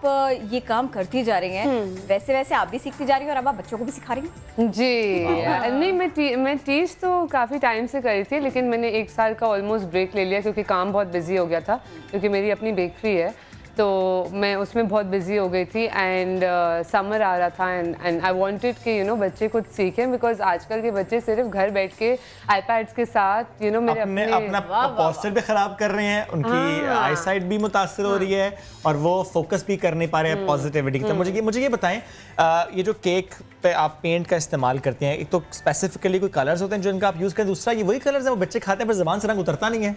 नहीं, ये जेल कलर्स होते हैं, तो दे फूड ग्रेड कलर्स, और ये यहाँ पे होते नहीं है अनफॉर्चुनेटली, तो ये बाहर से ही आते हैं। ये तो फिर आपके लिए बड़ा मुश्किल है। हाँ, क्योंकि आपने देख लिया ना जो टैक्सेस अब आ गए हैं, तो उसकी वजह से मुझे बहुत प्रॉब्लम होती है, लेकिन इट्स वेरी नाइस। लेकिन घबराना नहीं है आपने? हाँ, घबराना। और रोज नया केक बनाना है खूबसूरत सा। Yes, absolutely. अच्छा, मुझे बताएं कि कोई आपसे रैंडमली कांटेक्ट करता है केक जिसमें आपने तो अपनी मदर के लिए बनाया 50th बर्थडे पर, कोई इसका है कि बड़ा स्पेशल डे है, वो एनिवर्सरी है या फॉर दैट मैटर बर्थडे है, ज्यादातर किस चीज की आती है ना, ये ड्रॉ करके कॉस्ट भी। देखिए, कॉस्ट मैं, बिकॉज ये जो केक्स होते हैं सिर्फ मैं इनके ऊपर पेंट करती हूँ, लाइक, तो आई have an entire team, like मेरी 18 लोगों की टीम है, लेकिन हम लोग सिर्फ मैं इनके ऊपर हैंड पेंट करती हूँ। एक सिंगल केक टेक्स अबाउट 6 घंटे मिनिमम एट एन एवरेज। यानी ये उसकी बेकिंग के अलावा है जो सिर्फ पेंट का टाइम है? सिर्फ पेंट की मैं बात कर रही हूँ, तो बेकिंग और बनाने के बाद अगर आज कोई आपको ऑर्डर दे तो आप कल बना पाएंगे? हाँ, कल बना बिकॉज अब वो आदत हो गई है, टाइम हो गया है, तो मेरे लिए इतना ऐसा हिसाब है, एक दिन में एक केक ऐसे बनाती हैं? नहीं, मैंने एक्चुअली 3 दिन में 150 केक्स बेक किए हैं। 150 केक्स 3 दिन में? कॉर्पोरेट ऑर्डर तो मैंने कर लिए थे, लेकिन उस दौरान खाना पीना किया था, रेस्ट किया था? नहीं, मेरा खाने पीने का काम है, खाना पीना नहीं रोकता है। नहीं, वो नहीं रोकता है, तो वो हो जाता है obviously, Pakistani film star Bilal Ashraf, इन्होंने कुछ टाइम पहले आपके लिए एक वीडियो पैगाम भी जारी किया, तो वो कैसा महसूस है जब एक सेलिब्रिटी वो आपको एक शाउट आउट दें कि वाओ जबरदस्त काम आप कर रही हैं? आई मीन ऑफ कोर्स आपको बहुत अच्छा लगता है जब कोई भी मेरे काफ़ी सेलिब्रिटी क्लाइंट्स हैं, यहाँ पे ये होता है कि वो नहीं आपको शाउट आउट देते, क्योंकि यू नो एंडोर्समेंट इश्यूज या जो भी होता है, लेकिन I do have a very good celebrity clientele because मेरा एक पूरा हेल्थ रेंज है। तो यू नो जिन लोगों को टीवी पे आना होता है they have to maintain a certain physique, you know, तो ऑब्वियसली मेरा एक पूरी कीटो करियर लाइन है। I have an entire healthy desserts line. Keto cake भी होता है? तो कीटो केक होते हैं, कीटो कुकीज होते हैं, कीटो ब्राउनीज होते हैं, तो बहुत सारे आइटम्स ये हैं। मजे का ना किरण, केक ब्राउनी जो मर्जी खाओ, वजन भी ना बढ़े। देखिए मैं आप लोग के लिए लाई नहीं ताकि आप लोग आ सके ना बेकरी पे और खुद खा सके। हालांकि मैंने पूरा प्लान बनाया था कि मैं कह दूंगी बहुत स्वीट है, लेकर भी आएंगे, लेकिन चलिए कोई बात नहीं, ये भी चलेगा। अच्छा, ये तो बड़ा ना एसोसिएट हो गया है पेंट केक आपके साथ, बट स्टिल आपको लगता है कि कुछ और भी आपने अभी करना है डिफरेंट सा, जो आप चाहते हैं अच्छा वो भी मेरी पहचान बने, you want to do something else? I think recently I launched, recently नहीं, I launched mini cakes in acrylic boxes. मुझे 2 साल हो गए and now I mean every bakery is doing them. So I am feeling very proud कि मैंने ये चीज़ start की है माशाल्लाह से। एंड सेकेंडली इनफैक्ट जो मेरी समर जो क्लासेस चल रही हैं, I am also the first one to be starting दम। ऑब्वियसली लोग बहुत सालों से कर रहे हैं, लेकिन मैंने on a different kind of platform, लोग हमेशा देसी खाने सिखाते हैं, तो मैंने एक डिफरेंट प्लेटफॉर्म पे ये कर रही हूँ। हैंड्स ऑन बच्चे खुद बनाते हैं सब कुछ, तो it's very interesting. And you know जो लोग people who been in the business for 15-20 years are now doing them, and it's very nice to see कि लोग you know कुछ different कर रहे हैं, they're going on a different line, तो it's बहुत अच्छा लगता है। आपको खुद कितने साल हो गए? मतलब मैं बेकिंग तो कर रही हूँ since I was 11 or 12, but I mean बचपन से सुघड़ होना जरूरी था इसके। नहीं देखिए दिस ये मुझे पसंद नहीं है, because I think it was a passion. किसी और का पैशन नहीं होता है, मेरा पैशन था। I love baking and feeding people. और उसमें आपने ये ऐड किया अपना ही आर्ट का जो आपका जो उसमें क्योंकि वो उसका भी शौक था, वो भी एक फैमिली से चलता आ रहा है, तो वो भी ऐड ऑन हो गया, वो एक अलग पहचान बन गई है, तो वो बहुत अच्छा लगता है कि कोई पॉलिटिकल पार्टी ने आपसे कांटेक्ट किया कि मुझे जरा मेरे लीडर का एक केक बना के दे दे। आ सकता है ऑर्डर, आ सकता है। लास्टली ये बता दें कोई एक केक, कोई एक ऑर्डर जो आप शेयर करना चाहें कि वो करने का भी बहुत मजा आया था और उसका रिस्पांस भी बहुत अच्छा आया था। हाँ ऐसे ऐसे बहुत से लाइक आई थिंक, लेकिन मेरा लार्जेस्ट ऑर्डर जो होगा may be would be about 150-60 pounds का केक। और कोई ऐसा केक 150 पाउंड का कोई एक केक ऐसा भी गुजरा कि जिसको खत्म करना मुश्किल हो गया था कि भाई अब ये निमट जाए। हाँ, ऐसे भी होता है, और कुछ ऐसे लोग भी होते हैं जिनके लिए आप कहते हैं मुझे कभी दोबारा नहीं बनाना है, तो वो आपको लिटरली आपकी जान अजाब करे। Thank you so very much, आप साथ मौजूद थी और हम लाजमी विजिट करेंगे आपकी बेकरी का। मैं इसलिए तो कुछ लाई नहीं हूं ताकि आप लोग आएं। लाजमी आएंगे। Thank you once again, thank you so much. और ज़रा बढ़ते हैं आगे क्योंकि शुगरीज की हमने बात कर ली है और एक ज़बरदस्त इनका पेज है, आप ज़रूर विजिट कीजिएगा उसको। अब ज़रा बढ़ते हैं आगे। कुदरती मनाज़िर से भरपूर है पाकिस्तान और यहाँ पे तारीख़ी और सकाफ़ती मकामात, इसकी सैर हम करते हैं और हम बल्कि इनवाइट करते हैं कि आप आएंगे सैर करें। लेकिन चलिए आज हम आपको ना यहाँ से ज़रा बाहर लेकर चलते हैं, बाहर लेकर चलते हैं और आपको बताते हैं कि मुस्लिम ममालिक जहां आप जा सकते हैं और मौसम गर्मा को अपनी छुट्टियों को यादगार बना सकते हैं। कितने पैसे लगने ने ये तो बताएंगे यासर फिरोज, क्योंकि ये तो केक था। अब हम केक आर्ट के बाद एक और आर्ट की बात करेंगे। वैसे केक में अंडे डलते हैं, लेकिन उसका खौल आप बड़े काम का है, एक खौल काम का है, और अगर इस खौल को आप देख लेंगे तो फिर अंडा जो है ना आप साइड में रखेंगे कि इतना ही सजा सजाया अगर मुझे मिल जाए तो मैं केक में ना डालूं। ऑमलेट, उसके अलावा फ्राई, तो घोटाला, तो ये तो वो, ये सारे अंडे के इस्तेमाल। लेकिन इसके ऊपर अगर कोई नक्शो निगार बनाए तो वो कितने दिलचस्प, कितने प्यारे हो, ये हम आपको दिखाते हैं। थोड़ा सा इसको क्लोज करके दिखा दीजिएगा। ये है एग आर्ट और आर्टिस्ट अदील साहब हमारे साथ हैं। कैसे सर आप? वेलकम। वालेकुम अस्सलाम। ये कितना मुश्किल है इस पर काम करना, और अब तो रिकग्निशन भी है आपके पास में, लोग इसको देख रहे हैं, पसंद कर रहे हैं, सराह रहे हैं इंटरनेशनली। ये जो नॉर्मल एग होता है हम नाश्ते में खाते हैं वो अंडे हैं ये, और ये टॉप से खाली करके उसके ऊपर पेंसिल स्केच करके फिर इस पर सुराख किए, एक एक अंडे में 300-400 सुराख हैं। तो ये एम्ब्रॉयडरी करके कुरानी आयत इस पर तहरीर की गई है। टाइम कंज्यूमिंग है ये सर? ये एक प्रोजेक्ट जो है ये 36 घंटों का काम है, लेकिन एक लगातार आप 36 घंटे नहीं, 6 घंटे 8 घंटे ज़्यादा जितना टाइम आप दिन में दे सकते। कब से कर रहे हैं आप ये एग आर्ट? मैं ये असल में इनहेरिटेड मेरे फादर के फादर करते थे। ओके। तो उनसे मिला है तो मैं भी शौकीन करता हूँ। मैंने 5 एग्जीबिशन कराची में किए। ओके। एक दुबई करके आया, एक लंदन। और इसका कलर ये पेंट किया हुआ है, ब्लैक पेंट करके उसके बाद इसको पहले पेंट किया। अच्छा, और फिर ऐसा तो नहीं होता कि फिर वो फंगस लगनी शुरू हो जाए? नहीं, ये इसमें प्रिजर्व हो गया, ये लाइफ टाइम है, जब तक इसको कोई तोड़ेगा नहीं है तो ओके, अब आपने प्रिजर्व किया भी अच्छा। उसको तोड़ने की आपको रीजन भी नहीं बची ना। एग्जैक्टली अच्छा, इतना खूबसूरत काम, लेकिन साथ साथ हम आपको बता दें कि अदील साहब इज ए ट्रैफिक पुलिस में इनका एक काम कर रहे हैं, तो being being working in traffic police, ये टाइम निकालना तो बड़ा मुश्किल हो जाता होगा। ये है मसला, लेकिन ये कि हफ्ते हाफ डे होता है, इतवार छुट्टी होती है और कुछ ना कुछ काम करते रहता हूँ। तो घर वाले आपको कुछ कहते नहीं है कि ये आप पहले तो इतनी लंबी शिफ्ट्स करके आ गए, वहाँ से आ गए और फिर अब आराम करने के बजाय और हमें टाइम देने के बजाय आप ये 6-6 8-8 घंटे की शिफ्ट यहाँ लगा रहे हैं? घर वाले कहते हैं कि इसमें ज़्यादा टाइम दो। अच्छा सपोर्ट है कि उसमें रिस्पांस भी इतना अच्छा आपको इंटरनेशनली भी फैसिलिटी है। मतलब मैं कैनवस पे कागज़ पे कर ले, तो लेकिन ये कोई और नहीं कर रहा है। तो और आपको पता है वो अननोन आर्टिस्ट का काम इतना बेहतरीन होता है कैनवस पे कागज़ पे, लेकिन ये अंडे के ऊपर एम्ब्रॉयडरी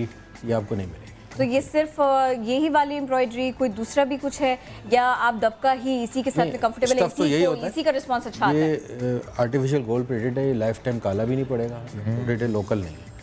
और ये मैंने कहा ना, ये स्पेशलिटी है। मतलब कैनवस पे कागज़ पे अननोन आर्टिस्ट का काम इतना बेहतरीन होता है ना वही, लेकिन इसमें ज़रा टाइम भी और अच्छा फैमिली सपोर्ट है और अप्रिसिएशन भी है मुल्क के अंदर और बाहर। कहाँ कहाँ जो है ना आपको के काम को सराहा गया, ज़रा मुझे बताएं। मैंने दुबई और लंदन में 2012 में दुबई में किया था, एक है ना लंदन में 2013 में किया था। तो बहुत ही ज़्यादा मतलब वहाँ तो बहुत ज़्यादा इसका आर्ट को प्रमोट किया जाता है। हमारे पास तो ताली बजाने लोग होते हैं। ये मुझे बताइएगा कि आपका जो महकमा है ये धूम वहाँ तक है? हाँ, वो देखते रहते हैं। अभी जैसे मैं आया हूँ शो में देख रहा हूँ, पता है उनको, पता है, हाँ, अप्रिशिएट करते बहुत हैं। अप्रिशिएट करते हैं। और मुझे बताएं एग्जीबिशंस, जिस तरह आपने कहा कि कराची में 5 एग्जीबिशंस और इसी तरह दीगर ममालिक में 2 एग्जीबिशंस आप कर चुके हैं, रिस्पांस भी बहुत अच्छा है। ऐसा भी तो होता है लोग आपसे कहते हैं ये हमें चाहिए भाई ये वाला। मैं ये सेल करता हूँ। सेल करते हैं, तो कुछ प्राइस रेंज अगर शेयर कर सकें। ये नॉर्मल ये छोटा वाला जो है 30,000 का है। मैंने तमाम अंडों पे काम किया है, शुतुरमुर्ग, मोर, बत्तख, मगरमच्छ, सब पे काम किया। मगरमच्छ के अंडे पे? मगरमच्छ का भी थोड़ा सा बड़ा होता है ये अंडा। ये मगरमच्छ का अंडा मिलता कहाँ से आपको? नहीं 35,000 तो फिर भी बहुत ज्यादा नहीं है। 30,000 ये किस हिसाब से बताया आपने? गोल्ड प्लेटेड है किरण उस पे। असल में इसमें मेहनत बहुत है। मेहनत बहुत है, तो मटेरियल तो छोड़ दें, मेहनत के पैसे हैं। बिल्कुल। 36 घंटे जो ऑस्टेज है वो तकरीबन 1 लाख रुपए का, वो साइज भी बड़ा, उसमें इसकी 3 लेयर होती है, सुराख की बड़ी मुश्किल से होती है। ड्रिल से तो नहीं सुराख करना पड़ता उसमें? ड्रिल आप इस पे अगर ड्रिल चलाए तो ये तो 1 ही मिनट में तो खाली है। तो पापड़ की लगा था आपसे कि ऐसा कितनी बार होता है कि आपने सोचा अच्छा मुझे इस पर काम करना है, वो अंडा टूटे ही जा रहा है, बार बार टूटे जा रहा है, टूटे जा रहा है। तो अल्लाह का शुक्र नहीं करता, जब स्टार्ट किया था उस टाइम टूटते खराब हो जाता। तो घर वाले कहते होंगे अंडे जो है ना वो आप रेजा कर चुके हैं, ये बताइए। लेकिन मसला ये कि अगर ये खराब हो जाए तो उसकी जो जर्दी काम की नहीं होती है, वो मतलब टूट गया तो फिर टूट गया। टूट गया तो टूट गया। नहीं तो आप इसका मटेरियल तो निकाल लेते हैं ना ऊपर से। टॉप घर वाले कहते हैं हमें कितने अंडे खिलाओगे खौल के चक्कर में? नहीं, खाने की नहीं होती। अच्छा, निडल होती हैं वो फिर सेप्टिक का होता है, वो जर्दी वर्दी सब बेकार होती है, बेकार हो जाती है। तो आप निकाल ले करें सब संभाल निकाल के ही ना, मतलब निकाल के होता है, बेकार हो जाती है। अच्छा, और ये होता है, ऐसा होता है कि आपको अगर कोई आपसे कहे कि मुझे ये इस कलर में बना के दें, ऐसा भी? किन कलर्स में? मैंने रेड था, वो मैंने लंदन में सेल किया था, और वो उस पर जो आयत लिखी थी जो निकाह के टाइम पे होती कि तुम लिबास हो उनका, वो तुम्हारा लिबास, वो आयत मैंने उस पर दी थी, उसका पेंट रेड किया था। क्या बात है।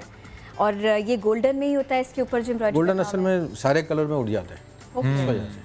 वो वाइट पे हो, वो ब्लैक में किसी पे हो। ये चाहे कि पिंक कलर का अंडा, उस पे सिल्वर से काम हो, शाबाश, और थोड़ा सा गोल्डन भी बीच में आ रहा हो जाएगा। ये कोई नहीं है, ये कोई नहीं है, यही है। ऑर्डर देगा तो फिर उस हिसाब से तो ये 30 से ऊपर जाएगा फिर?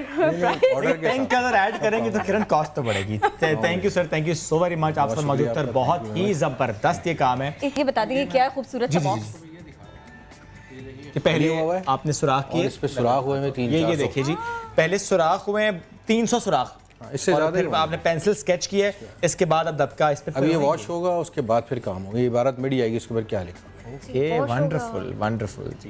इस तरह से काम होता है, कलमा लिखा हुआ है इस पर, और इसको आप और ये एक मैंने सैंपल इसको तोड़ा हुआ है नीचे से, ये आप देख सकते हैं ये काम क्या है। और इसकी अगली शक्ल। ओ यस किरण, ये तो अंदर देखिए आप किस कदर बारीक, कम अंदर धागे का, ये देखिए अंदर धागे अंदर धागे, वो जो ज़ाहिर है वो जो उन्होंने स्टिच किया है इसको बेसिकली। इसको तोड़ा इसीलिए कि देख लें अंदर से कि चिपका हुआ कोई, इसलिए तोड़ा गया कि बहुत बारीक काम है, बहुत मेहनत। और ये नीचे से दिखाएं, यस, ये यहाँ से बाइंडिंग है इसका, ये ऊपर से खाली यहाँ से कर दें।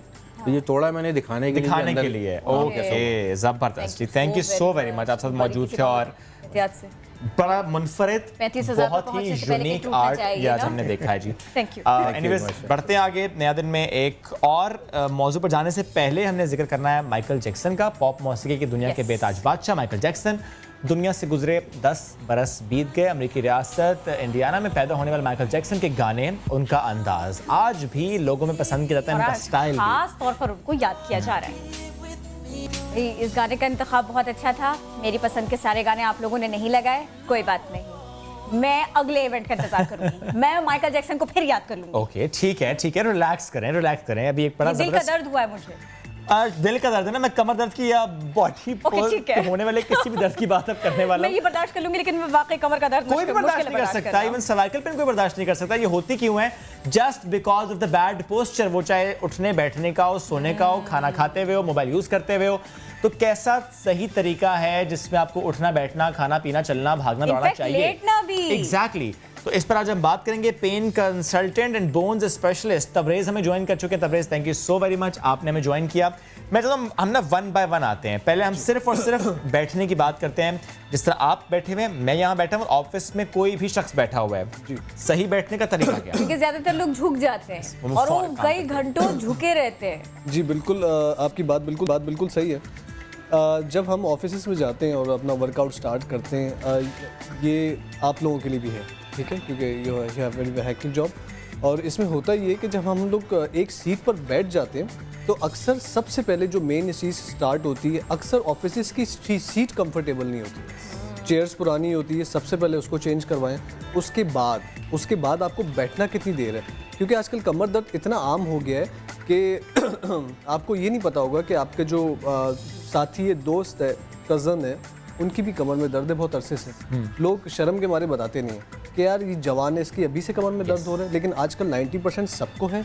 अगर किसी कमर में पेन नहीं होगा तो नेक में लाजमी पेन होगा, और लेडीज़ के तो तकरीबन 90% नीज खराब है। पेन तकरीबन सबका, कोई अगर नहीं बता रहा तो वो एक अलग मामला है। बिल्कुल सही बात। ठीक है, अब बताएं दुरुस्त तरीका क्या है, और ये भी बताएं कि फॉर एग्जांपल एक ऑफिस में काम करने वाला शख्स है, पेन है या नहीं है, कितने घंटे कंटिन्यूसली वो बैठे और फिर उसे ब्रेक लेनी चाहिए, उसे उठना चाहिए, चलना फिरना चाहिए, और टेबल कितने फासले पर होनी चाहिए, कितनी ऊंची होनी चाहिए, ये भी जी बताइए। बिल्कुल, मैं बताऊंगा। सबसे पहले तो मैं आपको वजह बताऊंगा, उसके बाद टाइम बताऊंगा कितनी देर आपको बैठना है। देखें, स्टार्ट में तो शुरू में किसी को पेन नहीं होता, आपके बैठ पोस्चर से, आपकी पोस्चर की ख़राबी से पेन आपको उठता है।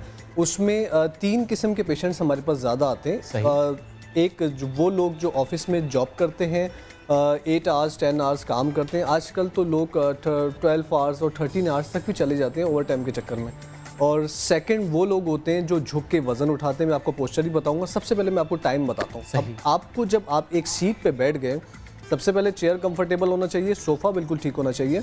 उसके बाद जब आप बैठ जाएंगे तो वो आप 6-6, 8-8 घंटे जल्दी घर जाने के चक्कर में आप लगातार बैठे रहते हैं। उससे आपकी आई साइट भी वीक हो जाती है। उससे आपकी कमर में क्या होता है, उससे आपकी कमर में 90% जो सबसे मेन इशू होता है, आपकी जो L4 L5 डिस्क है वो स्लिप हो जाती है। ओके। क्योंकि आपकी अपनी बॉडी का वेट है। हालांकि आपने कुछ नहीं किया, आप सिर्फ काम कर रहे हैं ऑफिस में, रूटीन का। सिर्फ बैठने से, अब जैसे जस्ट लाइक दैट आपका weight just for example 60 kg, तो जब आप बैठे में तो आपकी वो जो डिस्क है L4 L5 weight bearing disc, उस पे आपका बॉडी का वेट प्रेशर आ रहा है। और जब वो पड़ता रहता है, जैसे ही वो डिस्क स्लिप हो जाती है तो वो बंदा परेशान होता है। उसमें होता क्या है, उसमें होता है कि ये है कि उसमें गैप कम हो जाता है, उसके नीचे नर्व्स कंप्रेस हो जाती हैं, उसकी वजह से पट्ठों में खिंचाव, गर्दन में खिंचाव, शैटिका पेन, काफ में दर्द, थाइस में दर्द। अक्सर ये होता है कि काफ़ी सारे लोगों को ये पता नहीं होता कि हमें पेन है भी या नहीं। वो अक्सर कहते हैं कि यार आज से 5 साल पहले मैं सुबह उठता था तो बिल्कुल फ्रेश होता था, अब मैं पूरी रात भी संडे वाले दिन में पूरा सोता भी हूँ, उसके बाद भी जब मैं उठता हूँ तो मैं 1 घंटे तक अनकंफर्टेबल रहता हूँ।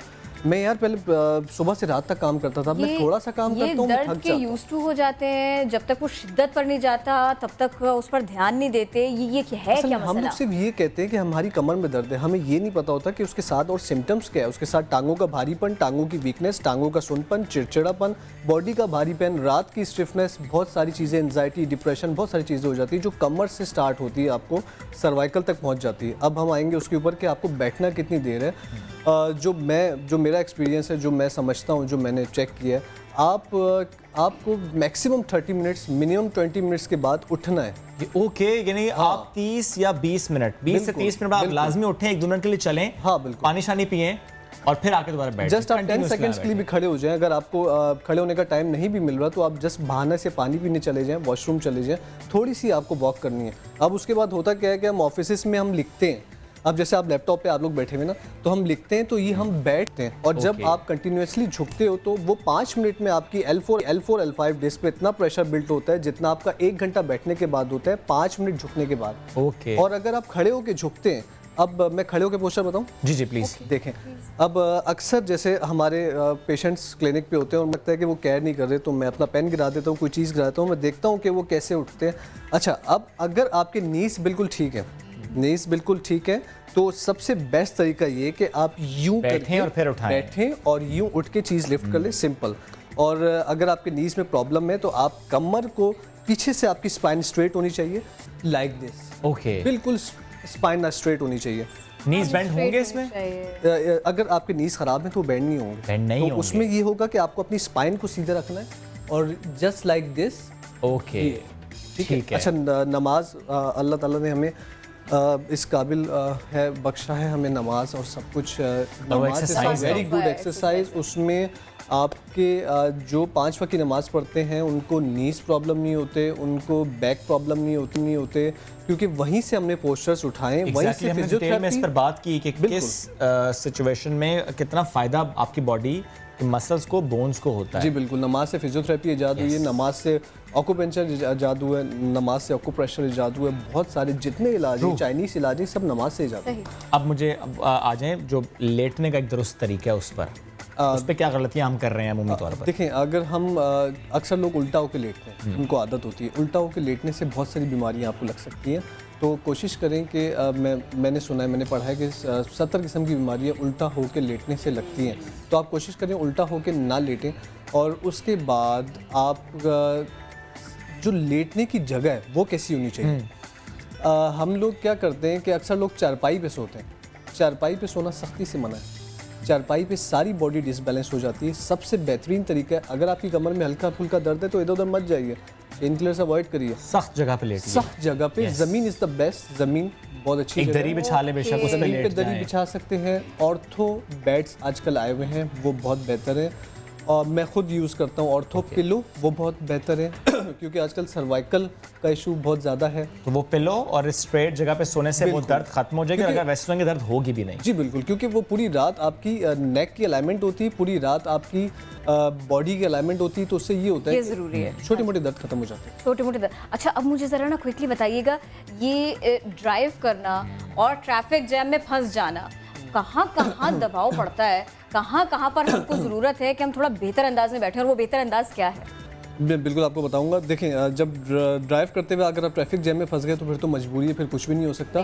तो आप वहाँ पे जब घंटों फंसे हुए हैं, तो क्योंकि सबसे ज़्यादा केसेस हमारे पास 2 चीज़ों के आ रहे हैं, 3 चीज़ों के आ रहे हैं। एक वो लड़के जो जिम जाते हैं और झुक के गलत एंगल से वेट उठाते हैं, तो बराबर आप टी बार यूज़ मत कीजिए जो हम जिम में यूज़ करते हैं, झुक के वेट लिफ्ट मत कीजिए, आप उतना वेट उठाइए जितना आप उठा सकते हैं। लड़कियां सबसे ज़्यादा वो आ रही हैं जो मोबाइल यूज़ करती हैं, 6-6, 7-7 घंटे, 5-5 घंटे नॉन स्टॉप नेक झुका के मोबाइल यूज़ करती रहती हैं। उसकी वजह से उनकी सर्वाइकल डिस्क स्लिप हो रही है, उनको मस्कुलोस्पेज़म हो रहा है, उनकी नर्व कंप्रेस हो रही है। अक्सर माएँ परेशान है बच्चों की वजह से, बेटियाँ कहती है, बच्चे कहते हैं कि अम्मी चक्कर बहुत आ रहे हैं, चक्कर बहुत आ रहे हैं, उनको वीकनेस की दवाई दे रहे हैं, उनको वो कैल्शियम की दवाई दे रहे हैं, उनको विटामिन की, वो असल में कोई नस दब जाती है जिसकी वजह से उनको चक्कर आ रहे हैं। क्योंकि इतनी सी एज में बुढ़ापा तो नहीं है ना, आपको चक्कर तो आने नहीं चाहिए, तो नर्व कंप्रेस हो रही होती है। नर्व कंप्रेशन जिनकी है वो क्या करें? वो मैं अब इंशाल्लाह नेक्स्ट किसी शो में आऊँगा तो मैं बाकायदा डेमो करके बताऊँगा कि वो 2 में से एक नर्व कंप्रेस होगी, और वो कहीं भी कंप्रेस है आप कैसे चेक करेंगे और उसको खोलेंगे कैसे, विद इन 1 मिनट। ये खुल जाती है? खुल जाती है विद इन 1 मिनट। ज़बरदस्त। मुझे बिल्कुल क्विकली बता दीजिए, छोटे छोटे बच्चों को ना नानी टोका करती थी दादी के, सीधे बैठो, ये अभी भी करना पड़ेगा और ये सबको करना पड़ेगा? बिल्कुल। देखिए, बच्चे जो हैं, फिर बताऊंगा कि बच्चों पे सबसे ज़्यादा जो केसेस वो बैक्स के हैं, तो बच्चों की हड्डियाँ वैसे नरम होती हैं, अगर उनका पोस्चर आउट भी हो जाता है तो उनको इतना इशू नहीं होता, क्योंकि उनकी हड्डियाँ फ्लेक्सिबल होती हैं। तो 12 साल के बाद आपको अपने पोस्चर्स का बहुत ख्याल रखना चाहिए। बस बच्चे जो खेलते कूदते हैं और माओ को चाहिए, उनके पेरेंट्स को चाहिए कि उनके साथ रहें, उनको देखते रहें, क्योंकि जब वो गिर जाते हैं तो उसमें उनकी हड्डी टूट सकती है, डिस्लिप हो सकती है, पैर का टिश्यू फट सकता है, हिप बॉल खराब हो सकती है, सर्वाइकल थोड़े से ध्यान से सब पे काबू पाया जा सकता है। बिल्कुल सही बात। बहुत शुक्रिया तबरेज, आप हमारे साथ, और वक्त ना बहुत इज्जत से रखे। वक्त खत्म हो गया। कैसा लगा आज का शो आपको जरूर फीडबैक दीजिएगा। मुलाकात होगी कल दोबारा अहम मौजूआत और नए मेहमानों के साथ। तब तक के लिए अल्लाह हाफिज।